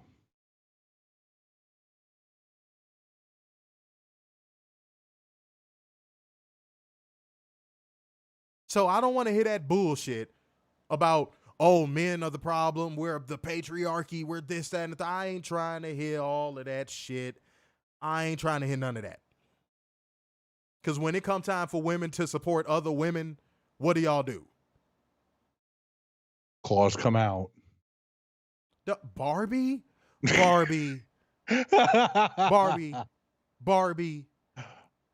You mean the movie where Ryan Gosling is about to get an Oscars performance for? Yeah. And none of the other cast is? The man got it, not the woman. You are so bad faith, it's not even funny. By the way, that also had a major studio behind it. Give me a fucking knife. She said the Barbie movie. Gotcha, bitch. Oh, God. Mr. Mayhem said Rhea versus Tiffany Stratton would be an amazing match. And it'd be star-making. Even if Yeah. Tiffany lost, it'd be star-making. Yeah. Oh, now we're moving to Bridesmaids. Oh, boy. Women like you will never be able to admit you need a man.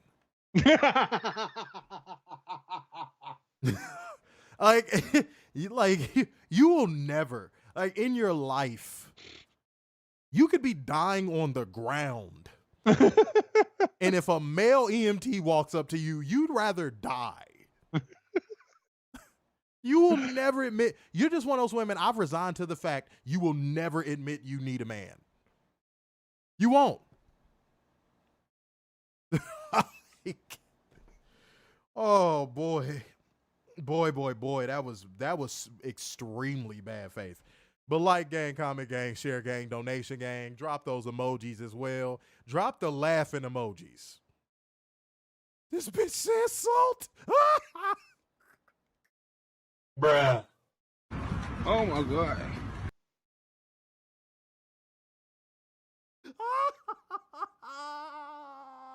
Oh, now No, let's see how much of a smash hit this was. No.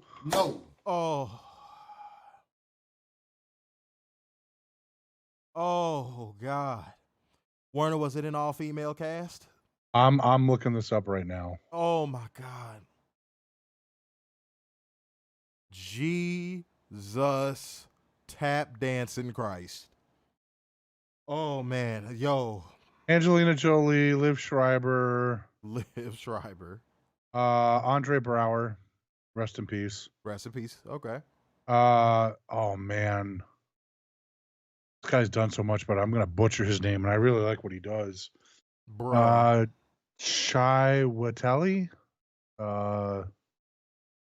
Just get to the numbers, bro. Let's shut this down. Let's get to the numbers so I can get it back with Raw, bro. Let's get to the numbers, bro. Budget was between 110 and 130 million. The box office was 293.5. They had to spend 110 to get 293 back. Yep. They had to spend 110 to get 293 back. Mm-hmm. Look at all of the male-led cast. The budget was 29 mil and they got 200 back. Look at Harold and Kumar Go to White Castle. Look at what they spent on that movie and look at what they got back. They had to spend 110 mil for an Angelina Jolie movie to even break even and go above it and make 293.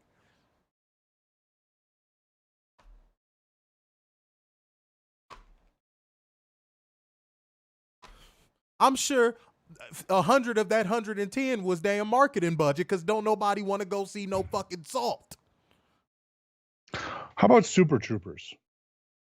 Jesus Christ, Warner. Okay, no, let's get back to Raw. No, this is going too far.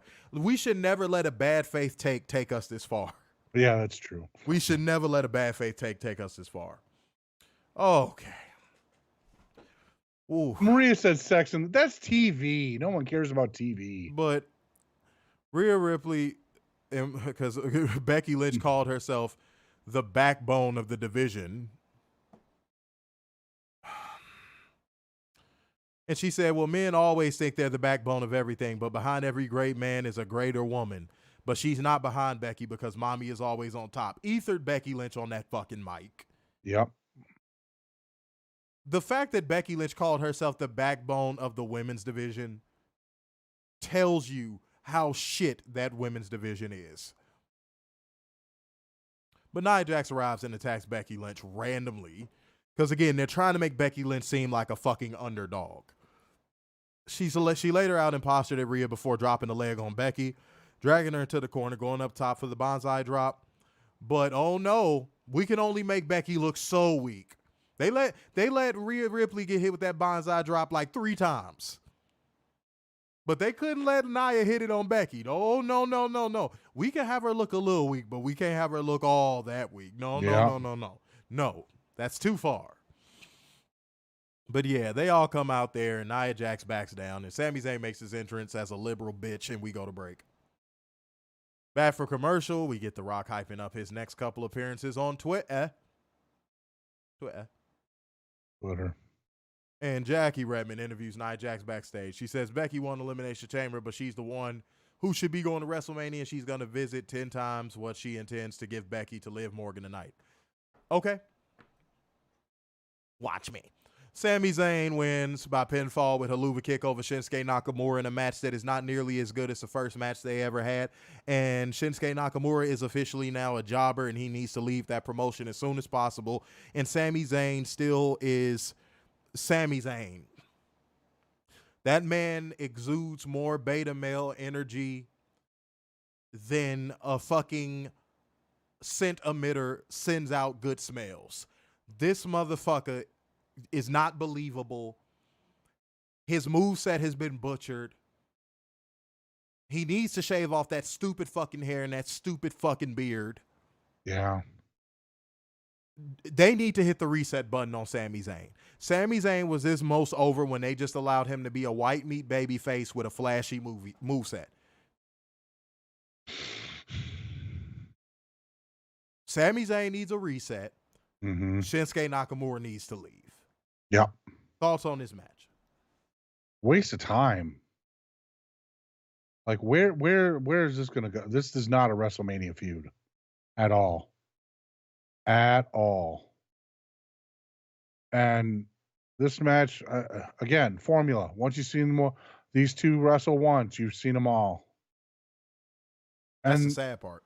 that's the sad part. And they don't even mention when they were a team together on SmackDown during the pandemic. Nope. Why do that?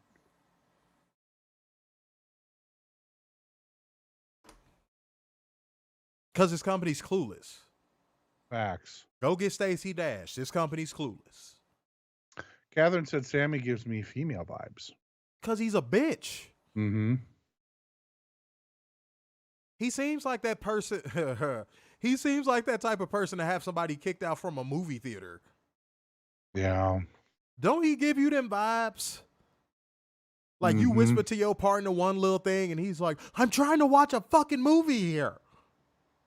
I'm going to talk to the manager of this movie theater. This is unacceptable. Don't Sami Zayn give you those vibes? Yeah. Like he just a snitch ass bitch. Catherine said, what was the story for this? Oh, Catherine with the heat. Said, wow. where was the story for this match? I need a story in a month of video segments telling me why they are fighting. You better talk. Yeah. You better Lethal talk. Protector said, Lethal Protector 187 said, the Sami Zayn from NXT Black and Gold needs to come back. That's what I just said. Let him do that. Bring back El Generico. That's honestly what works for Sami Zayn. Yeah. Shave that fucking homeless ass hair off. I'm sure his wife would be appreciative. Like, dude, you mean his wife named Ken? Oh, sorry. Because I'm not convinced that he likes women. Because he acts like one. But y'all, let me ask y'all something. If y'all want to see Shinsuke Nakamura leave WWE, give us a thumbs up. If you don't want to see him leave WWE, thumbs down. You know, honestly, right now, he could really help Japan. Bro, they need him now more than ever. Yeah. Jarvis just said the only reason Shinsuke was getting pushed was because they were trying to get Okada. How well did that work out? That we know of. I think it only worked with Kyrie because they had an inside track. Yep. I'm being honest. Mm-hmm. I think she probably would have ended up in AEW if they didn't have that inside track on her and didn't have Oscar recruiting her. Yeah. I honestly feel that way. Damn, son, where'd you Because, find like, this? honestly, look at the work. And Kyrie, you know we love you. You rock with us. You follow us, all that good stuff. Mm-hmm. But, like, look at the work she's done since she's been back. It ain't been all that. It ain't been all that. Let's keep it a buck. Let's be honest. Tanisha Kumari is now subscribed over on YouTube. Thank you. There we go. Appreciate you, Tanisha. We getting a late ass. The ladies are starting to come on Covalent TV and support your boys. That's what I'm talking about. Salute to the ladies in the building. All the ladies in the house go, ow. Oh, Werner, you can't laugh. Your bitches are in jail. Shut the fuck up. That is not a real thing. It is a real thing. They just backed off for a minute because they ran out of commissary. So they had to start putting their money back towards their commissary. They were starving in there, and you wouldn't acknowledge them. Okay? All right, let me see what we got. All right, for sure. Addiction Cascara said Shin should leave WWE and finish his career somewhere else because he's 44. 44. 44. He should leave. He should leave. Mhm. I'm seeing a lot of people with a thumbs up basically saying he should leave. The Save Point TV said, is it me or is Drew McIntyre consistent jokes on CM Punk getting no wait? We'll get to that in a second, but like I'll read it. New commenter. Salute to you. Save Point TV said he makes jokes Punk sells out of it. Okay, so we'll talk about that momentarily. We will definitely be getting into that, so stick around. Salute to you. Like the stream if you haven't already. Thank you, Save Point TV. Appreciate you for popping in there. Okay? All right, let's keep the ball rolling, man. Let's keep it rolling. We got to pick it up. Chelsea Green makes her entrance. I'm sorry, I said that wrong. Chelsea Green. Good old Chelsea Green. Mm-hmm. Makes her entrance and we go to break. Back commercial, we get a hype reel for some DLC for WWE 2K24 featuring CM Punk, and Michael Cho was like, I was trying to keep it a secret, but it's got out. I'm like, shut the fuck up. I know your moveset and everything, Pat. God damn, Michael Cho is such a little biatch. And Werner, correct me if I'm wrong. I said this when Pat McAfee first came back. Now it seems like glaringly obvious. I don't think Michael Cho likes Pat McAfee for the same reasons you don't like The Rock. I'm starting to, their chemistry don't seem the same no more, bro. Like, I think Michael Cho is really butthurt that Pat McAfee left. Their chemistry is not the same anymore. Like, you remember when Pat McAfee first came on commentary with him? Michael Cho would be jizzing all over the fucking announce desk. Yeah. After everything Pat McAfee said, he'd be giggling like a little giddy girl every time Pat McAfee and Pat would be something. dancing all over the place. Now it seems like he's more so like, I let you back in this house, mister, but you're going to have to sleep on the couch for 2 months. Yeah. That's how he's acting towards him. Mm-hmm. Like, Pat McAfee is in the doghouse. Bruh. That's basically what's going on. So I don't know, bro. I don't know. I could just be speculating, but anybody else notice that? If you did notice that, go ahead and give me a thumbs up. If you did notice that, give this stream a thumbs up. Let's keep rolling. Chelsea Green says tonight after issuing a formal complaint to management, she'll be competing under protest.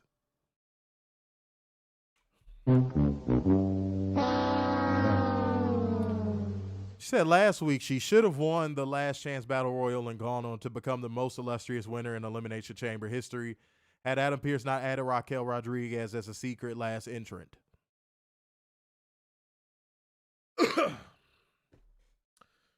Woo, I got buttons for this. Hold on. John Yu said Facebook having issues. Couldn't pull you up on stream and chat was shut off. I know what happened. These bitch ass motherfuckers then blocked our stream again, I'm sure. Oh, jeez. So here, we try not to get the inner workings because we don't want y'all viewing experience to be interrupted. But Facebook has the worst algorithm when it comes to catching copyright. Yeah. They literally, the last couple streams have been copywriting us talking. And we submit a dispute and we win every time. But the damage has already been done. Yeah. Now the stream ain't getting numbers. And by the time they release the hold on the stream, it's 3-4 days from when we initially did the stream, and the numbers just don't be the same. Yeah. Let me check on this. I'm actually finna check on this right now. I cannot. Yep, I already see it. You see it? Yep, your video has been blocked, can't be viewed by others. And this is a joke because they used to have a system where you could appeal it and it would like remove it straight away.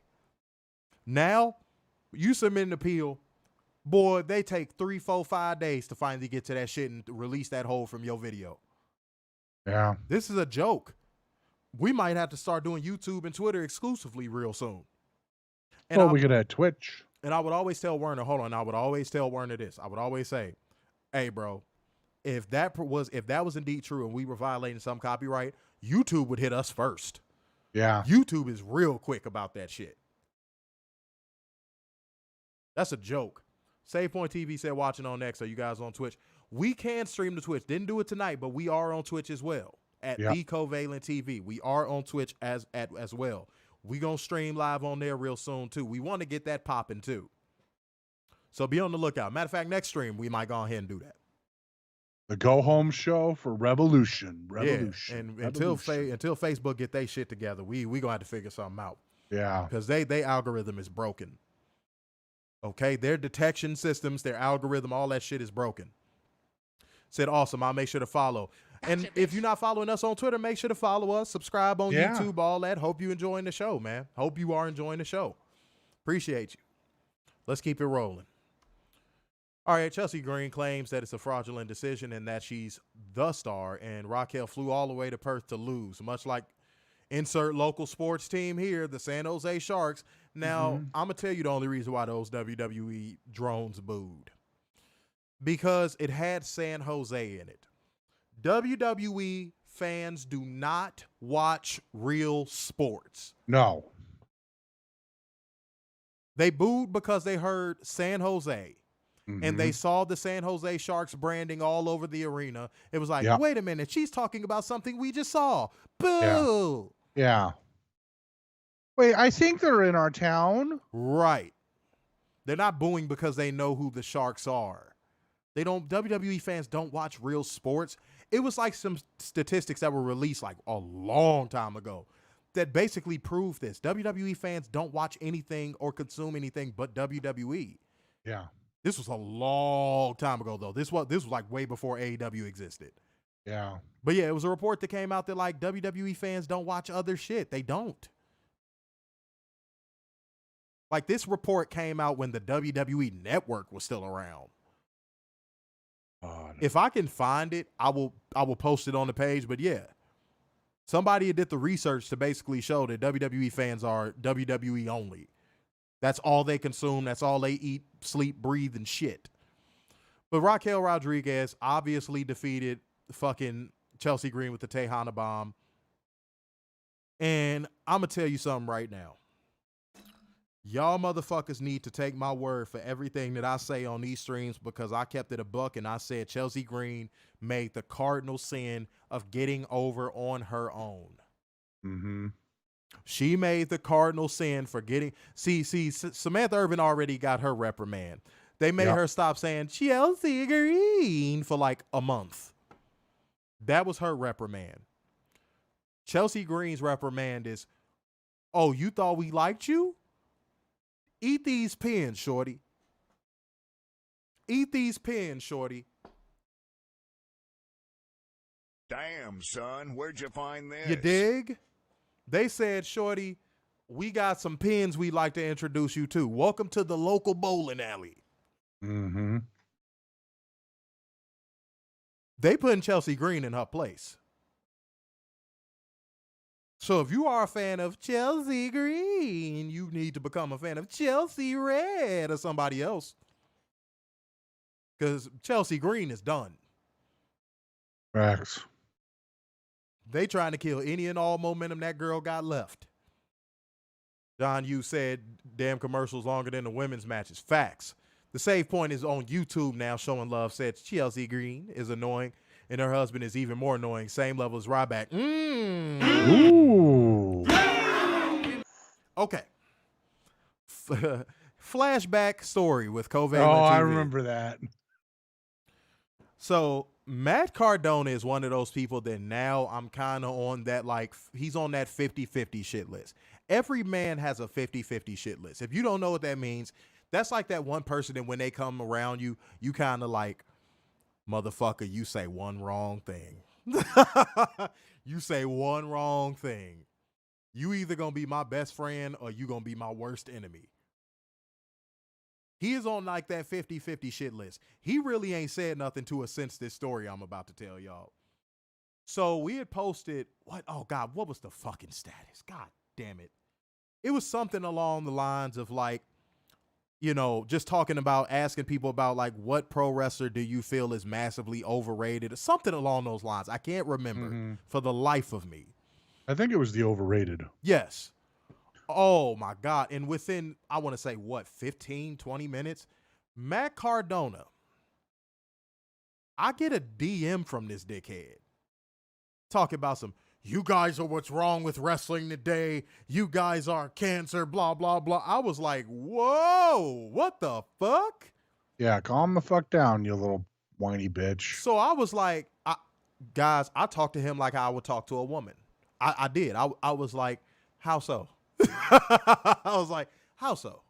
And he was like, well, you know, that spreads negativity and blah, blah, blah. And he just started ranting like a female. And I was like, oh, it's okay. You know what?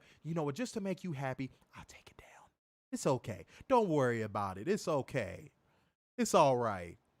So I take it down to be, and again, I took it down just because I wanted him to realize how much of a little hoe he was acting like. But before I did, I also noticed Chelsea Green was like, ugh, this is so negative. She did a quote retweet, was like, oh, this is so negative. Oh my God. Oh. And I say we put it back up. And you think I'm not? Oh, I think we should, though. Me telling this story made me want to do it just now. Yeah. And I was just like, what the fuck? I was like, that's so weird. You know why? Because Matt Cardona and Chelsea Green has gotten better. Hence why we don't give her shit no more. Chelsea Green has gotten better, and Chelsea Green has like retweeted like what, 2 or 3 things we've posted since then. I think so. Yeah. So Chelsea Green, she's cool. She didn't made up for it. Because my biggest gripe was, why do y'all always respond to the negative stuff? Because that was a point in time where all they would respond to on Twitter was negative shit. Chelsea Green and Matt Cardona. All they would do. Hold on, wait. All you would see on your Twitter feed was them arguing with some fan. Go ahead. You shouldn't say so. Go ahead. So, And I know we've posted multiple times beforehand. Who's the most underrated? Who needs that shine right now? And where were they? Yeah. Because we posted that multiple times throughout the last 4 or 5 years. I don't see any other wrestlers going, hey, my friend fill in the blank. I just She's posted awesome, that shit the or other he's day. awesome. I just posted that shit the other day.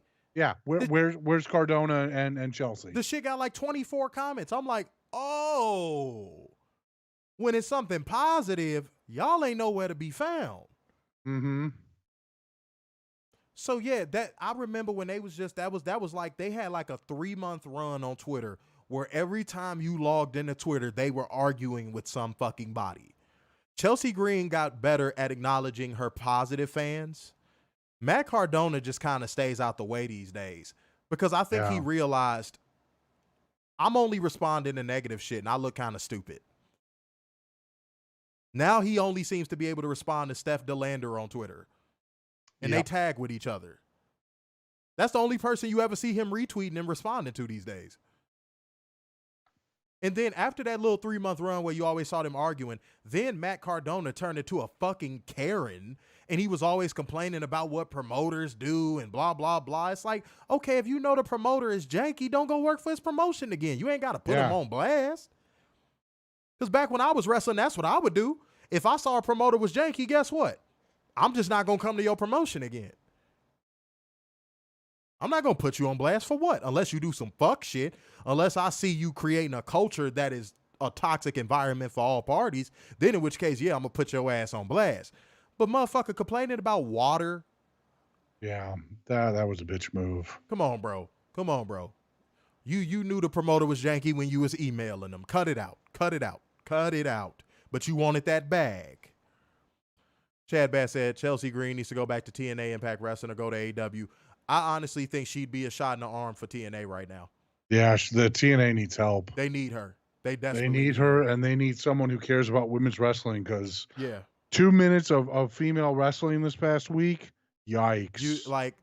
TNA's Knockouts division has a weakness for the first time in a long time. They're missing character work. They're missing match work too if they're only getting 2 minutes. Yeah, they gotta get that character work back. They gotta get it back. They gotta get it back. It's missing. New management hates women's wrestling. Save Point said, yep, I know what you're talking about. We hugging her, I'm making you eat my fist. Yeah, you know what I'm talking about. Somebody that's on that 50-50 shit list where you just like, motherfucker, you better play it cool. Said, did you tell him that you haven't been popular since you were a joke wrestler in WWE? Woo, woo, woo. No, you know why? Because that would have played right into his hand. Yeah. Sometimes you got to know how to play chess and not checkers. You know why? You know why I deleted it? Because guess what? Did he have anything to say after that? Nope. Did he attack us after that? Nope. Did he get any clout off of us after that? Nope. We won. Plus, if we did attack him, he would have showed us his PWI awards of being the indie wrestler of the year. Hey, leave that for Jonathan Gresham, okay? Oh, I'm sorry. Sorry. Jordan, we love you. I'm talking about the wrestling awards, not the rankings. Oh, I thought you were talking about it being height-based. No. Just the awards. No, Jordan, we love you. We just giving him shit because that was, you even have to admit that was funny. Yeah. That was funny. Like he worked himself into a shoot and missed out on money for your household over a PWI ranking. You got to at least give that a little laugh. Mm-hmm. I'm sorry. Said, good point. You are correct. It was like they were trying to defend themselves over really nothing. Yeah, it was a 3-month run where, oh my God, they were always beefing. It was like, God damn, can y'all just not argue with anybody for a day? Yeah. You like, if you got a woman in your life like that, you just like, bitch, shut up. Why you always looking for something to argue about? Like, fuck off. Can you be peaceful for a fucking change? Like that, it's like that. You said, I love how wrestlers have all the answers about promoters, but yet the top companies don't want you. You better talk. Mm-hmm. All Save Point, you better subscribe and keep watching our streams, bro. Yeah. That's the type of shit we show up say. on Wednesday. That's the type of shit we say all the time. Mm-hmm. That's the type of shit we say all the time. Don't direct your anger at one thing and not direct it at another. That's a bitch move. Let's keep it rolling, y'all. Sami Zayn is interviewed backstage. He says the loss tonight would have been destructive and talks about the momentum gained. And when Imperium walked by, Gunther stops, sizes him up, and laughs at him, and we go to break. I do the same thing. As one should. As one should. I do the same thing. Just look at him. The dude looked like he ain't seen the sun in a year. Mm-hmm. He looked like he holds a spare change sign when he walks outside the arena. His gear's fucking dumb. He's Baron Corbin when he lost all of his damn money. You funny as shit, bro. Bruh. Tell me I'm wrong. Should I play the sadness song for him? You should. There we go. There it is. We sad around here, y'all. We sad around here. But, like gang, comment gang, share gang, donation gang, hit the Streamlabs link or the Cash App. Make sure you drop it an emoji if you're not dropping a comment to keep this engagement up. Show us the necessary love. It is very important. It is very vital, like your organs. Yep. So let's keep this shit going, man. Let's keep this shit going. It's Chelsea Green. I'm sorry, I had to say it one more time. But, Kathy Kelly, god damn. I'm like, God damn, you dirty bitch, you dirty bitch, you dirty bitch. You just gonna go ahead and wear red on me and have them titties tittying like that? Let me suck them titties, baby. Oh, yeah. Let me suck them titties, baby. Let me suck them titties, baby. Oh, I'm home. Damn. Kathy Kelly, I ain't never really... See, Kathy Kelly was one of those girls that everybody's like, oh my God, she's so fine, oh my God. And I was like, Yeah, I didn't see it. And then when she came back, it slowly crept on me. yeah. It just slowly crept up on me. Tonight was that uppercut that knocked the opponent out. Yeah. Oh my God. I was like, sweetheart. Sugar foot honey lumps. What the fuck? Well, she get a three-way with Rhea during that? Sir, I like having walls. I like having walls. Did you fill the cup? Did you? No, man, that's you and Deanna. Leave Deanna out of this. No, I'm gonna talk about that bitch. Yeah, I'm pulling up on your block. Talk about your wife. What's up? What you gonna do about it? One deep, pulled up all by myself. No gun. One pillowcase. 2 sheets. I don't need one. I just put it on the bed anyway. Fuck you talking about? Man, hell no. You ain't gonna get no Deanna pass around here. This ain't Six Flags, motherfucker. Get your all-new Deanna pass for the 2024 Six Flags season, head ass. No. Ain't no Deanna passes around here. How much does that cost for a season? You cheap bastard. If you got it, you don't ask the price, Warner. God damn. Y'all see him? Can y'all put a money bag in the comment section to help this man out? Hit the Cash App in the Streamlabs link to help this man out. He wants to buy a Deanna season pass, apparently. Man, Jesus Christ. And it's going to be paid for by Macklin Industries. Okay? Credit Card Maestro said, finally someone who doesn't care for Sami. Oh, yeah. Oh, dude. Oh, we've been that way forever. Because they took everything away from him that made him him. Yeah.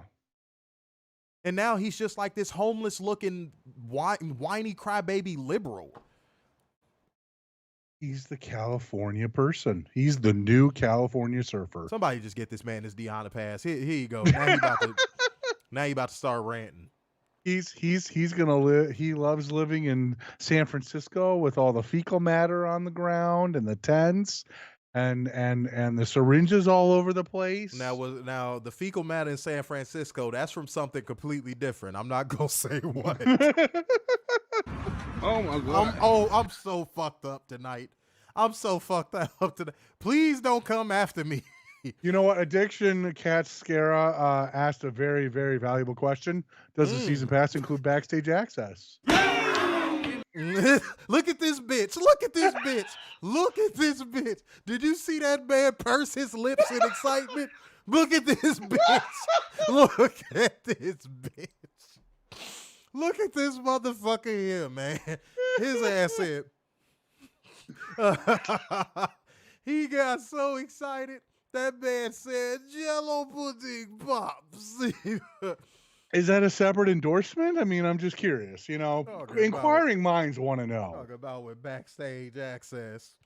This man is trying to ride the chocolate train to heaven. That's hilarious. Good God almighty, man. Maria said Sammy is Eddie. Look, Eh. I'm going to tell you what. I think if the both of them got into a sissy fight, it'd be a stalemate. That would be you know he gonna do the machine gun chops at one point. Oh yeah, you know what's happening. Yeah. It's gonna be a stalemate. If they both got into a sissy fight, we know what's gonna happen. Somebody on Twitter said something funny because this is exactly what I think of him. One person was like, he looks like that type of dude that if you just smacked him across the face randomly, he wouldn't even do nothing. He just look at you. Oh, you mean kind of like what Dwayne did to Cody? Yeah, he just look at you. Yeah. He just because he's a fake tough guy. Mm-hmm. He's a fake fucking tough guy. Eddie Bumpston will always be a fake fucking tough guy. Eddie Burger Kingston will always be a fake tough guy. And if he would ever see this and make a post talking about, so come say it to my face, gladly. I am not scared of no dude that arches his eyebrows. Sorry. Will never be scared of a man that gets his eyebrows threaded. Never in life. Now y'all need to pay attention to his eyebrows the next time you see him. Mm-hmm. I will never in my life motherfucking be scared of a motherfucker that got better eyebrows than most bitches. It won't happen. It will not be a thing. No. No. Jesus Christ. No. Save Point said Kathy did ask Rhea to be a Valentine on IG. Fuck a Valentine. I'm trying to pipe. What up? Mm-hmm. You heard? Rhea Ripley, when you get tired of that motherfucker not doing what he doing, hey, that's all I'm saying. That's all I'm saying, ladies and gentlemen. Okay. But Kathy Kelly interviews Cody backstage. He says challenging The Rock was a strategy. It was because he got slapped across the face. Like a bitch. He says he's been watching Australian Miz and talks about his first and last appearances on the Australian Miz effect and points out that now he's getting his first main event of Monday Night Raw tonight. Imperium make their entrance and get on the mic in the ring. Gunther cuts a boring ass promo about Jey Uso that I do not give a fuck to recap because it was so boring. It seemed like he repeated himself 30 times. Gutter trash. Go ahead. I want to point out two things. Mm-hmm. One, Michael Cole made me audibly laugh. What? Yes, he made me audibly laugh. Because as Imperium was coming out, I want the world to know. Go ahead. he said, and I quote, "You know, I'm a journalist." I died. I missed that. I fucking died. I missed that. I fucking died. Mm-mm. I thought that was fucking hilarious. No. Two. No. Uh-huh. Oh, this is jumping ahead. Fuck. Damn. Oh, hold off. Yeah, I'm holding off, but like, damn it. Hold it. Did you hold it? Yeah, I'm holding it. Okay. Hold it. All right, but he said Still before. thinking about the season pass, though. Fucking no backstage access, you happy little prancing bitch. But fucking. So that's a separate endorsement, is it what you're telling me? Is No, it's not a separate endorsement. It's no endorsement at all. No simpy. Presented to you by Scott Steiner. Okay. I am not simping. Hey, it's all good. It's all good. I got you. It's okay.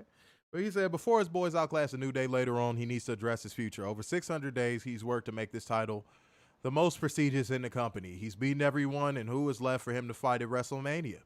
He sees what we say about Sami Zayn. No, you don't. Chad Gable, The Miz, and even R-Truth. And then out comes the Judgment Day. AAR pre-squares up to Gunther and tells him that they don't sweat him, even though his run is second only to one Judgment Day, the one the Judgment Day are on. They ran the table at Elimination Chamber, and they plan to do the same at WrestleMania and add even more gold, including the Intercontinental Championship. Gunther says clearly AAR Priest isn't going to cash in on him, so who will it be? Finn Balor, Balor Club. Balor Club. Then he says, big head over there? I was like, oh, damn. Jesus. He is never going to live that down. No. Because he doesn't, I said it before, I say it again. He looks like a tall midget. Yeah. Like a midget that hit a growth spurt that has never been before seen in anatomy. Yeah. But fucking Dominic Mysterio steps up with his fucking mullet. And he says when Judgment Day say something, they do it, and that means that title belongs to them. Gunther shoves him, and AAR Priest steps up, and the rest of Judgment Day hold him back, and lots of posturing follows. Then the New Day is shown walking backstage, and we go to break. Back from commercial, Rhea Ripley basically says, Dominic Mysterio, use a little bitch. Why are you challenging Gunther? Go ahead, sir. They did a horrible job of trying to build that up between Dominic and Gunther. I after that whole exchange, you would really think it's going to be Damian versus Gunther.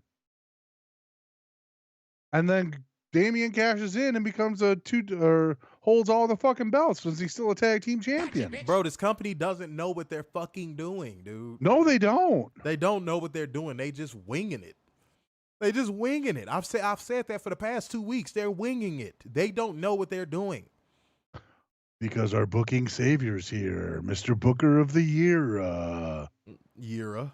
Yera. I don't know why Yera made me laugh. That's funny. Yera.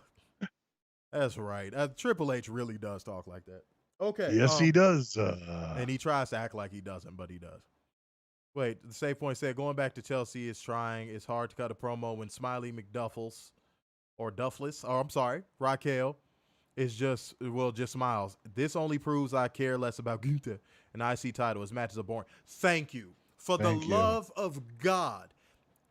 I'm not trying to put our comment section on blast, but a lot of y'all shy away from the comment section when we say Gunther is boring in that ring. Mm-hmm. Y'all think we don't notice that and pay attention to stuff. When we say Gunther is born in that ring, our comment section freezes. Dead ass. Our comment section freezes. Gunther has not had a match that is even remotely passable since Clash at the damn Castle. Facts.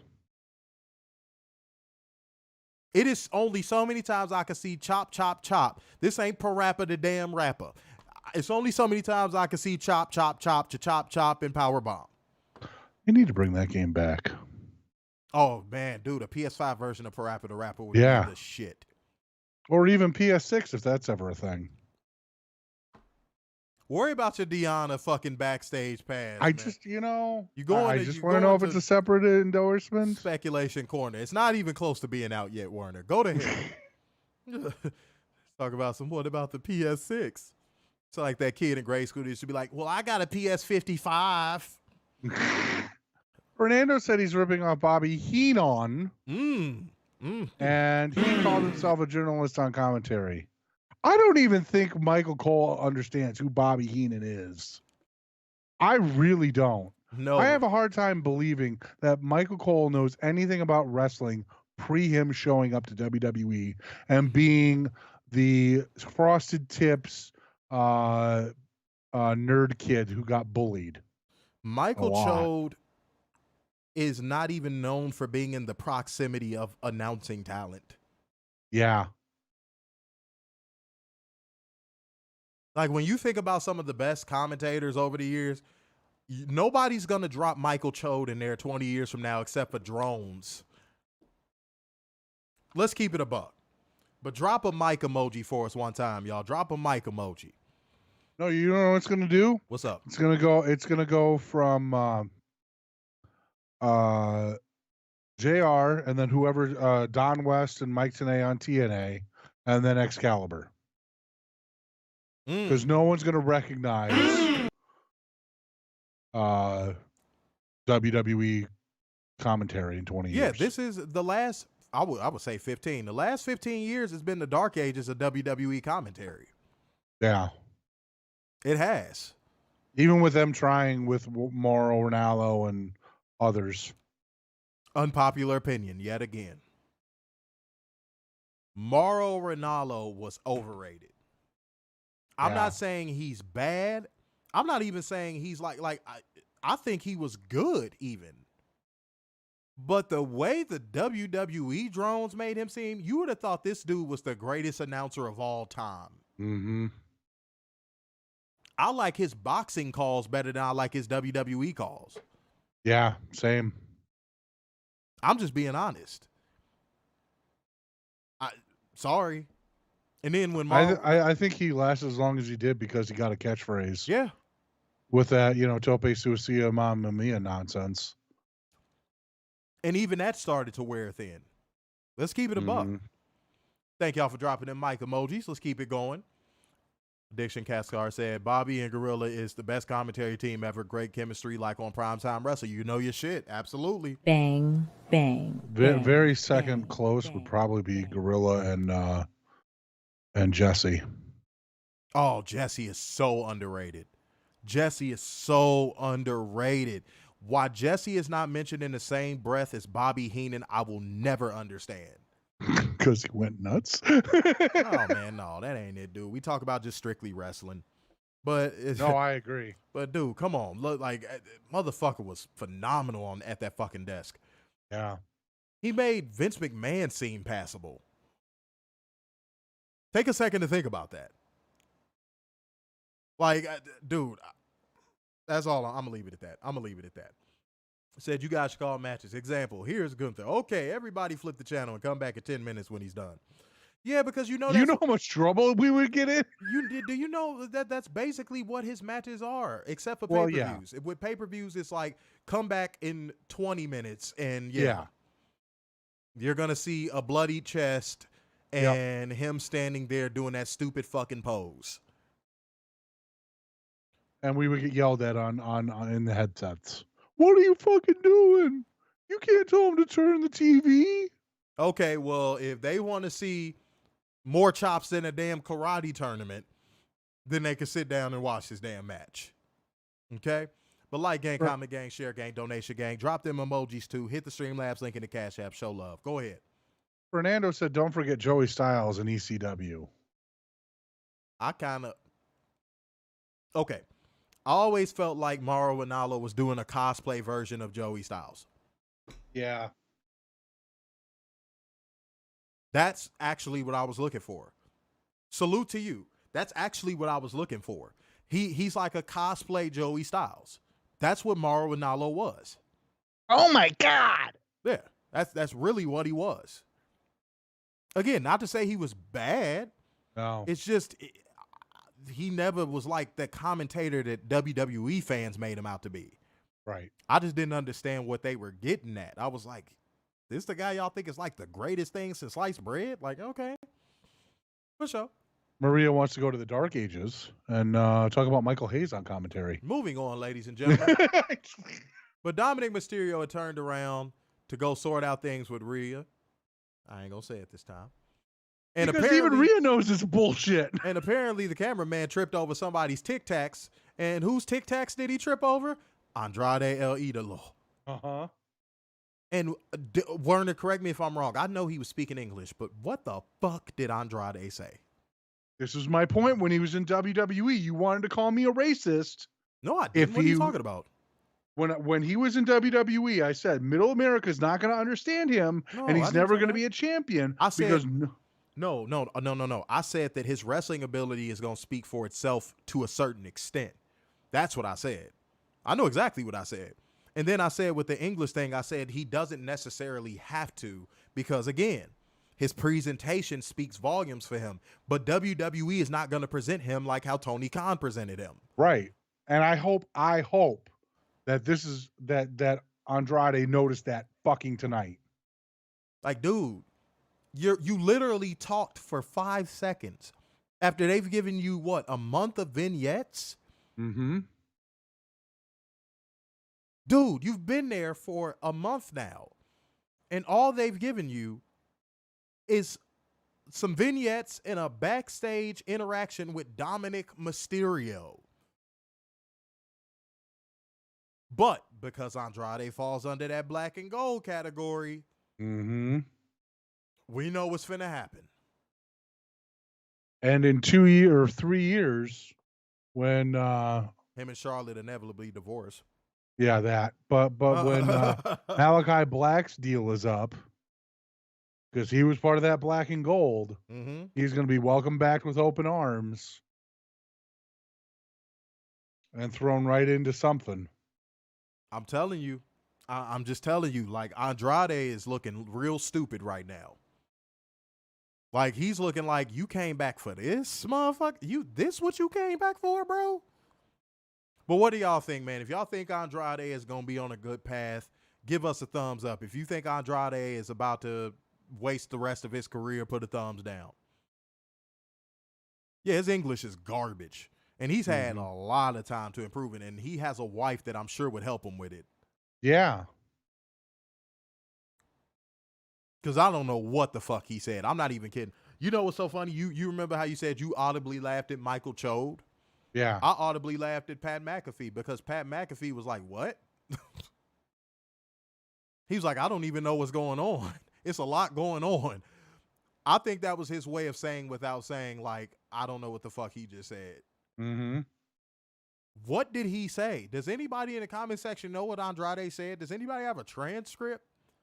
What did he say? Can we start? We should send an email to WWE. Can you please transcribe what Andrade said on this week's show? Bro, like, I have no clue what he said. Like, I would love to repeat it back for y'all because we're reviewing the show, but I don't know what he said. I don't. I just heard hola amigo, and after that, it was like. Yeah. I know he said something about, I guess, Dominic's his first match on Raw. And Dominic didn't understand that he was his first match. And he said he would see him around. You sure? I think so. I could be wrong. I don't know. Y'all figure that out. All right, but Imperium, which consists of Giovanni Vinci and Ludwig Kaiser, going against Kofi Kingston and Xavier Woods in a pillowy soft street fight. I'm not even going to waste my time. Imperium won by pinfall with a side folding press from Ludwig Kaiser on Xavier Woods. Werner. Bro, guys, now this is something I gave Werner shit for because I thought he was just like hearing things. I want the "We Want Tables" chant to die.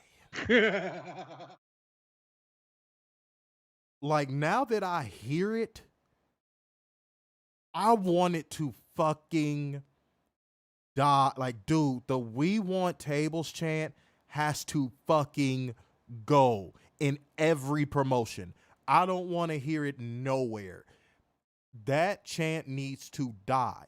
It randomly sparked up sometime last year, and now it has not stopped. Why does every match need tables?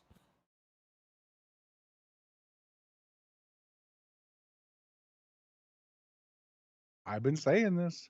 I've been saying this for months. Dude, fuck that chant.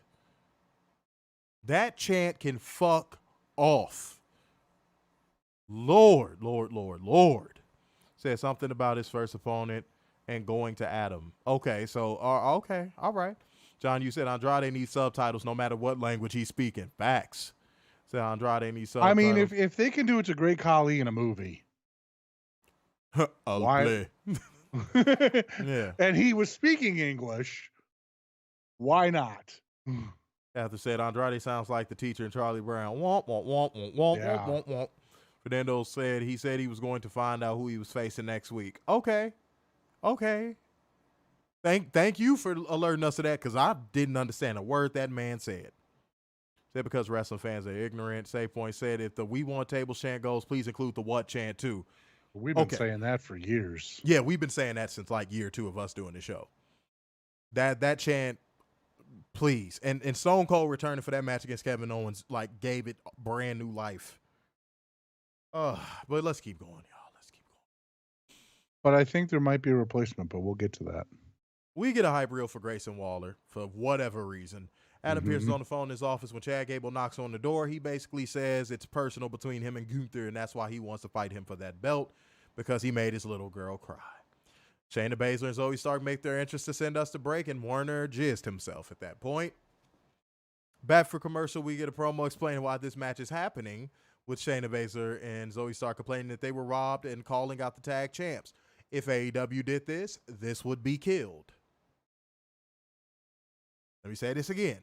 If AEW did this, it would be killed. Yep. You're explaining why someone's fighting someone literally right before the match is supposed to start?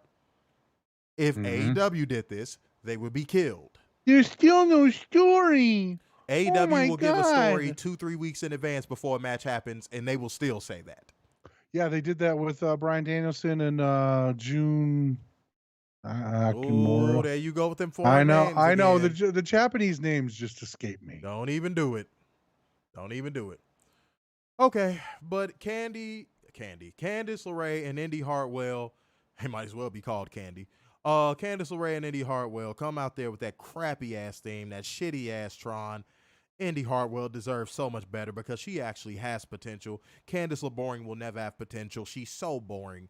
She doesn't have any charisma. She's not athletic.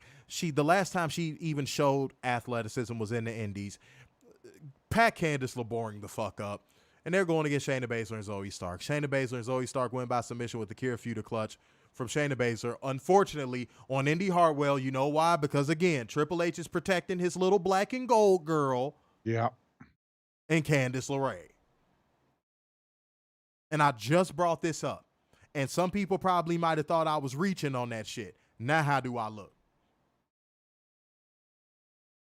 He protects those fucking black and gold people, bro. Mm-hmm. Totally. And it shouldn't be happening that way. Drew McIntyre showing Walker backstage. We go to break. Back for commercial. We get a hype reel of superstars doing touristy stuff around Elimination Chamber. Would you say Drew McIntyre is part of that black and gold?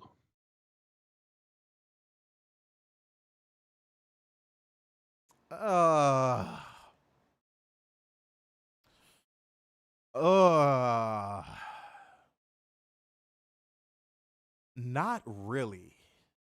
I feel like if Vince didn't have his head up his ass about Roman Reigns during that time, Drew McIntyre probably would have came back straight to the main roster. But Vince was really doing his best to try to get Roman over during that time. Yeah. So yeah, I don't count Drew. No, I don't count Drew. I see why you asked that though. That was a good question, but I don't count Drew. Said didn't even PP was on tonight's show. Kat said because WrestleFans and read that already. Said the best was when the Great Khali and Umaga were yelling at each other. That was great. No idea what the hell they were saying, but it was great. Said this match lasted about 8 minutes.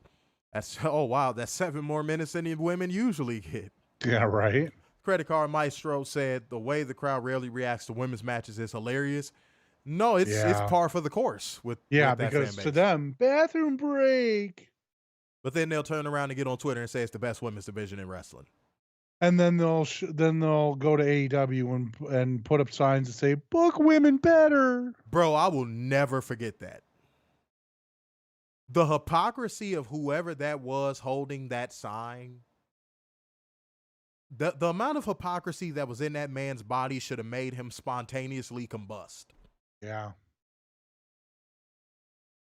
Dude, are you for real? And AEW's women's division wasn't even at their lowest point when that dude held that sign up. I just didn't get that one. See what we got. He said the match was so short the crowd didn't have time to react. Oh, there you go. Somebody said, has any wrestler ever called out to Triple H about protecting his favorites? Nope. No.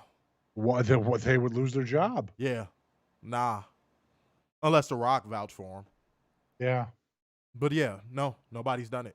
Nobody's been like, why are you protecting DIY? Why are you protecting Candice LeBoring? Why are you protecting, all of these NXT guys? Why are you protecting them? Nobody's calling that out. I don't want to get into that Drew McIntyre promo because Drew McIntyre is starting to do the exact same thing ad nauseum every time he goes out there. This dude won Elimination Chamber, but dedicated his whole promo pretty much to CM Punk. Yep.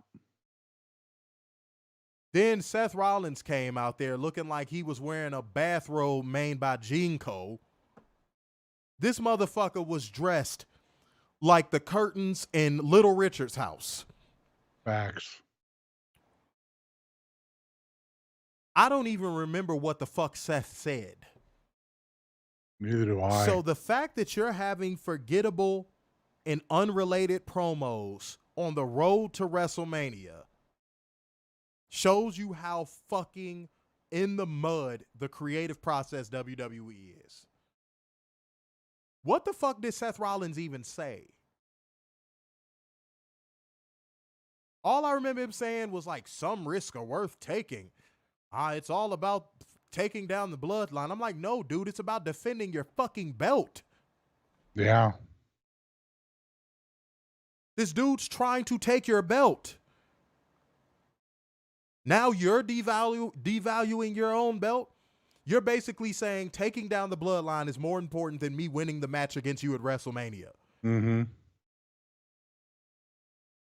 Maria said that this is a Scottish pipe bomb.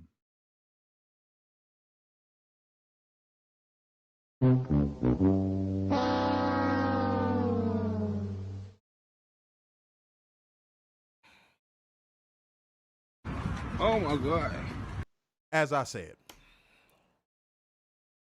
why the fuck is Drew McIntyre dedicating his promo on the road to WrestleMania where he's facing Seth Rollins to CM Punk? And why is Seth Rollins devaluing his own belt and saying, me taking down the bloodline is more important than retaining my belt at WrestleMania? John also said they both talked more about the bloodline than their own match at WrestleMania. Just said that. Bro, what the fuck?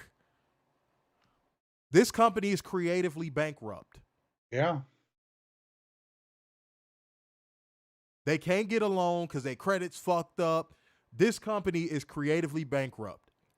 They don't have part-timers to lean on anymore. Because you know that, Werner, me and you both remembered, and that's what they would used to do every Road to WrestleMania season. Yeah. Out come the part-timers. Here comes Taker. Yep. Here comes Brock. Mm-hmm. Here comes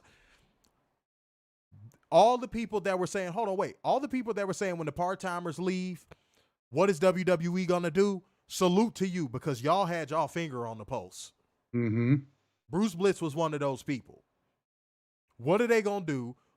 I remember all the people that were saying, what are they going to do when Taker retires? What are they going to do when Brock Lesnar inevitably leaves? What are they going to do when all the part-timers are gone? What are they going to do when The Rock permanently sits down in Hollywood? What are they going to do? John Cena. Yeah. That was what people I'm really surprised were he saying. hasn't shown up yet, actually. Yeah. What are they going to do, bro? And now we're seeing it right in front of our eyes. They have nothing. They don't know how to create stars. Let me say that again. WWE does not know how to create stars. Let me say it one more time. WWE does not know how to create stars. Let's go for a quad. WWE does not know how to create stars. And you're seeing it on this road to WrestleMania. Well, I agree with that. But one person tried to get over organically, and then they were shunned for it. Talk. Gotcha, bitch. Chelsea Green got over by herself with the gimmick that they gave her. Mm-hmm. It was a shitty one, too. It was a shitty one. Mm-hmm. But she got it over. And what happened? How was she rewarded? They took away her entrance from Samantha Irving for a couple of months. They're making her lose all the damn time. They're putting her in her place because what did she do? She got over on her own. Mm-hmm. Because again, no one can be bigger than the company. Because Chelsea Green and Samantha Irvin were going viral with that shit. Yes. Now, let me say this. This is going to be a stat that's going to blow y'all mind.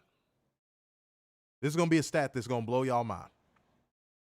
I want y'all to look up how many people under the age of 30 are competing at WrestleMania this year. Ooh. I want y'all to look this up because I did. I want y'all to look this up. Because the number will shock you. And when when we come back Wednesday, I want y'all to report that number to us. Okay. How many competitors on the WrestleMania card for this year so far are under the age of 30? I'll give you a free space. Rhea Ripley.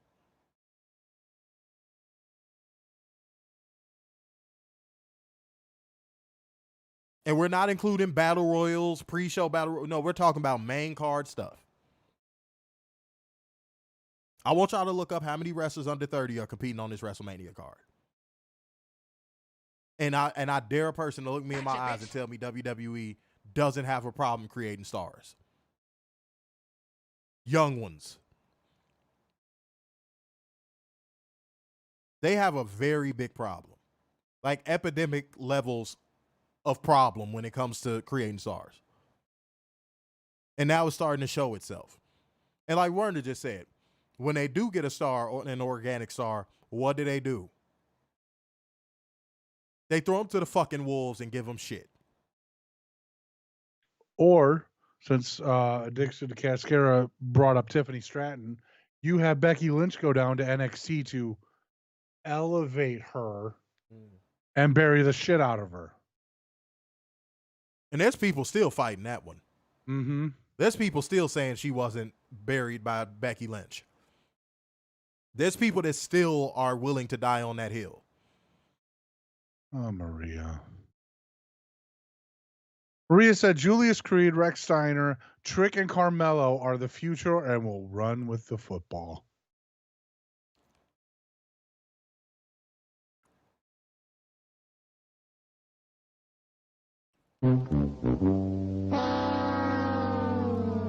If y'all believe what Maria said, put a thumbs up. If you don't believe what she said, put a thumbs down.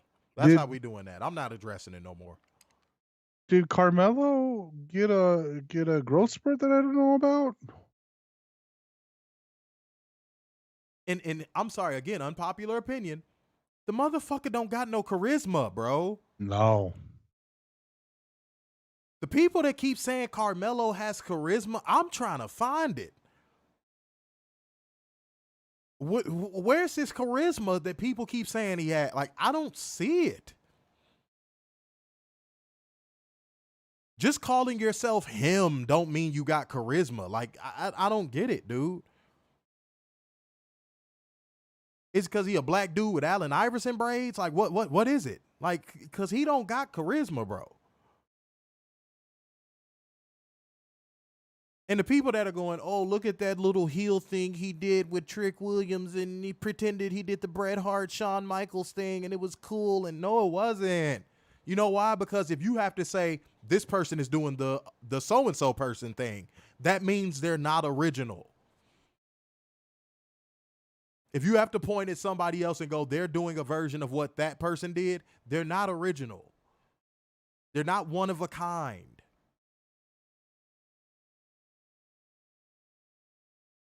Let's keep going, man. Y'all got to stop, bro. Well, not y'all, specifically Maria. I see a lot of y'all opting out of putting a thumb up, a thumb down for this one. See, this that shit I'm talking about. Mm-hmm. This that shit I'm talking about. Y'all be scared, boy. Y'all be like, no, I don't want motherfuckers to think I don't like Carmelo Hayes. No. If you like him, you like him. You don't, you don't. Be real. All right, let's keep going. Nia Jax makes her entrance as we go to break, and it's watch me. Liv Morgan going against Nia Jax. Becky Lynch attacks Nia Jax on the floor at the end of the match.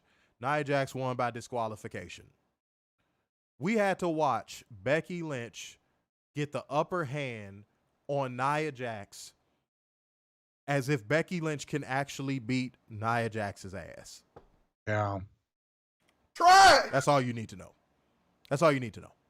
Backstage, Grayson Waller and Austin Theory interviewed and pretty much said nothing worth note. We see Cody Rhodes getting ready backstage. Commentary offers condolences on the passing of whatever. You know who I'm talking about. We said at the beginning of the stream. After commercial, Becky Lynch backstage demanding a match against Nia Jax from Adam Pearce, and he makes it official. I wonder if that's how the Tiffany Stratton thing worked. Yeah, right. Liv Morgan rolls up to berate Becky for making everything about her.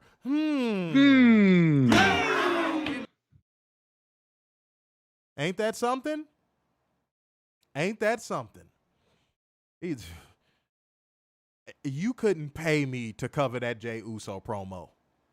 So this is where I think the yeet will replace the what.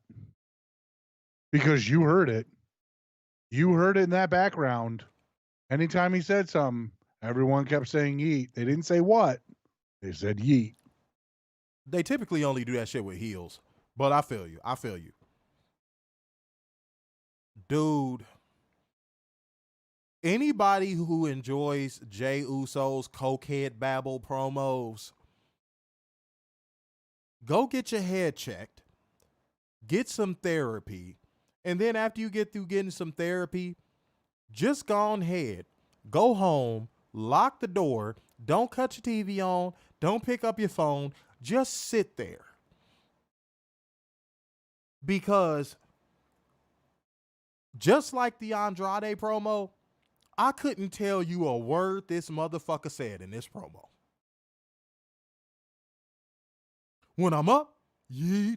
When I'm down, yeet. I was like, oh my fucking God. What is he talking about?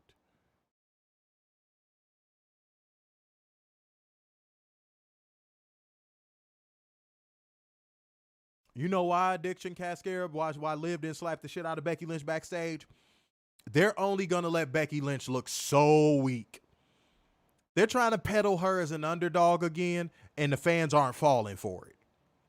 So they're only going to make her look so weak. Because I think Triple H sees that the fans, they ain't buying this underdog shit no more with Becky.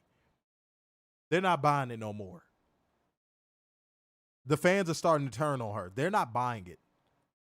So Triple H can't sell that bullshit to people no more. So now he has to pivot and figure out a way to make Becky Lynch seem like a likable character again. But there is no way because Becky Lynch is the mountaintop. Let's keep going. Drew McIntyre rolls up, says he's in a good place to have this chat, and he wants Jey to know from the bottom of his heart that he deserves this, and obviously he's being disingenuous. And Jey Uso throws the first punch like a cokehead, and we get a pull apart. Grayson Waller makes his entrance. We go to break. Cody Rhodes beat Grayson Waller, y'all. One with the Crossroads. -10. Terrible show. Never gets better. Absolute horse shit. This product is in the fucking mud. I'm not excited for WrestleMania. I'm excited for the opportunities that are going to surround WrestleMania, but I am not excited for WrestleMania. Pack this show the fuck up. Duke damn juice. Moment of the night. Kathy Kelly. Holy fucking shit. I'm like, goddamn, you dirty bitch, you dirty bitch, you dirty bitch.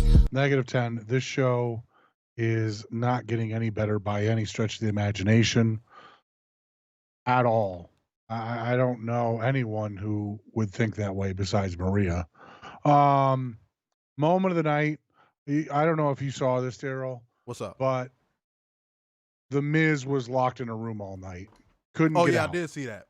So that's the moment of the night. So we didn't have to see fucking Miz on TV. So that's a positive. Unfortunately, we did, sir. He had a brief little segment. I'm sorry. He had like a 5-second little appearance, but sorry, that was bathroom break for me. I wish he would have stayed locked in that room. Yes. Fernando said -10. All right, for sure. Y'all better get y'all ratings in. Clear the air. And for the new people, real quick, +10 to -10. Yes. Clear the air, ladies and gentlemen. Where things make sense, you don't always have to create a question mark. Sometimes in this life, the answer is just the answer. The amount of overthinkers we have in today's society has led to a lot of people being canceled. Sometimes things just are what the fuck they are. Sometimes people are exactly who they say they are.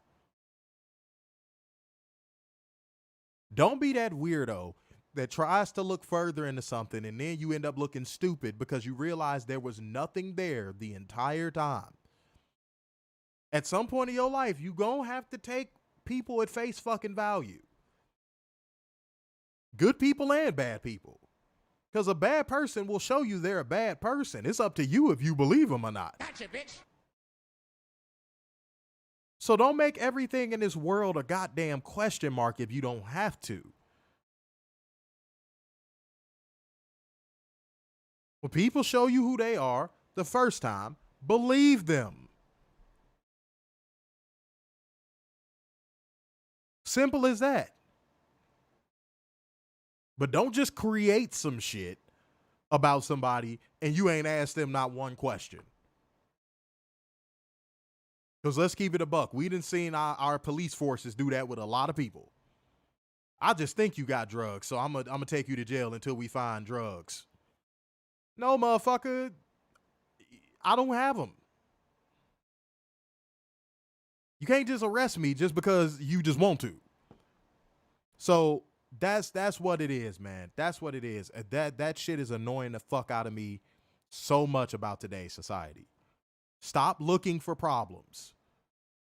Stop looking for question marks. Look for answers before you look for a damn question mark. And that's why I want to clear the air on.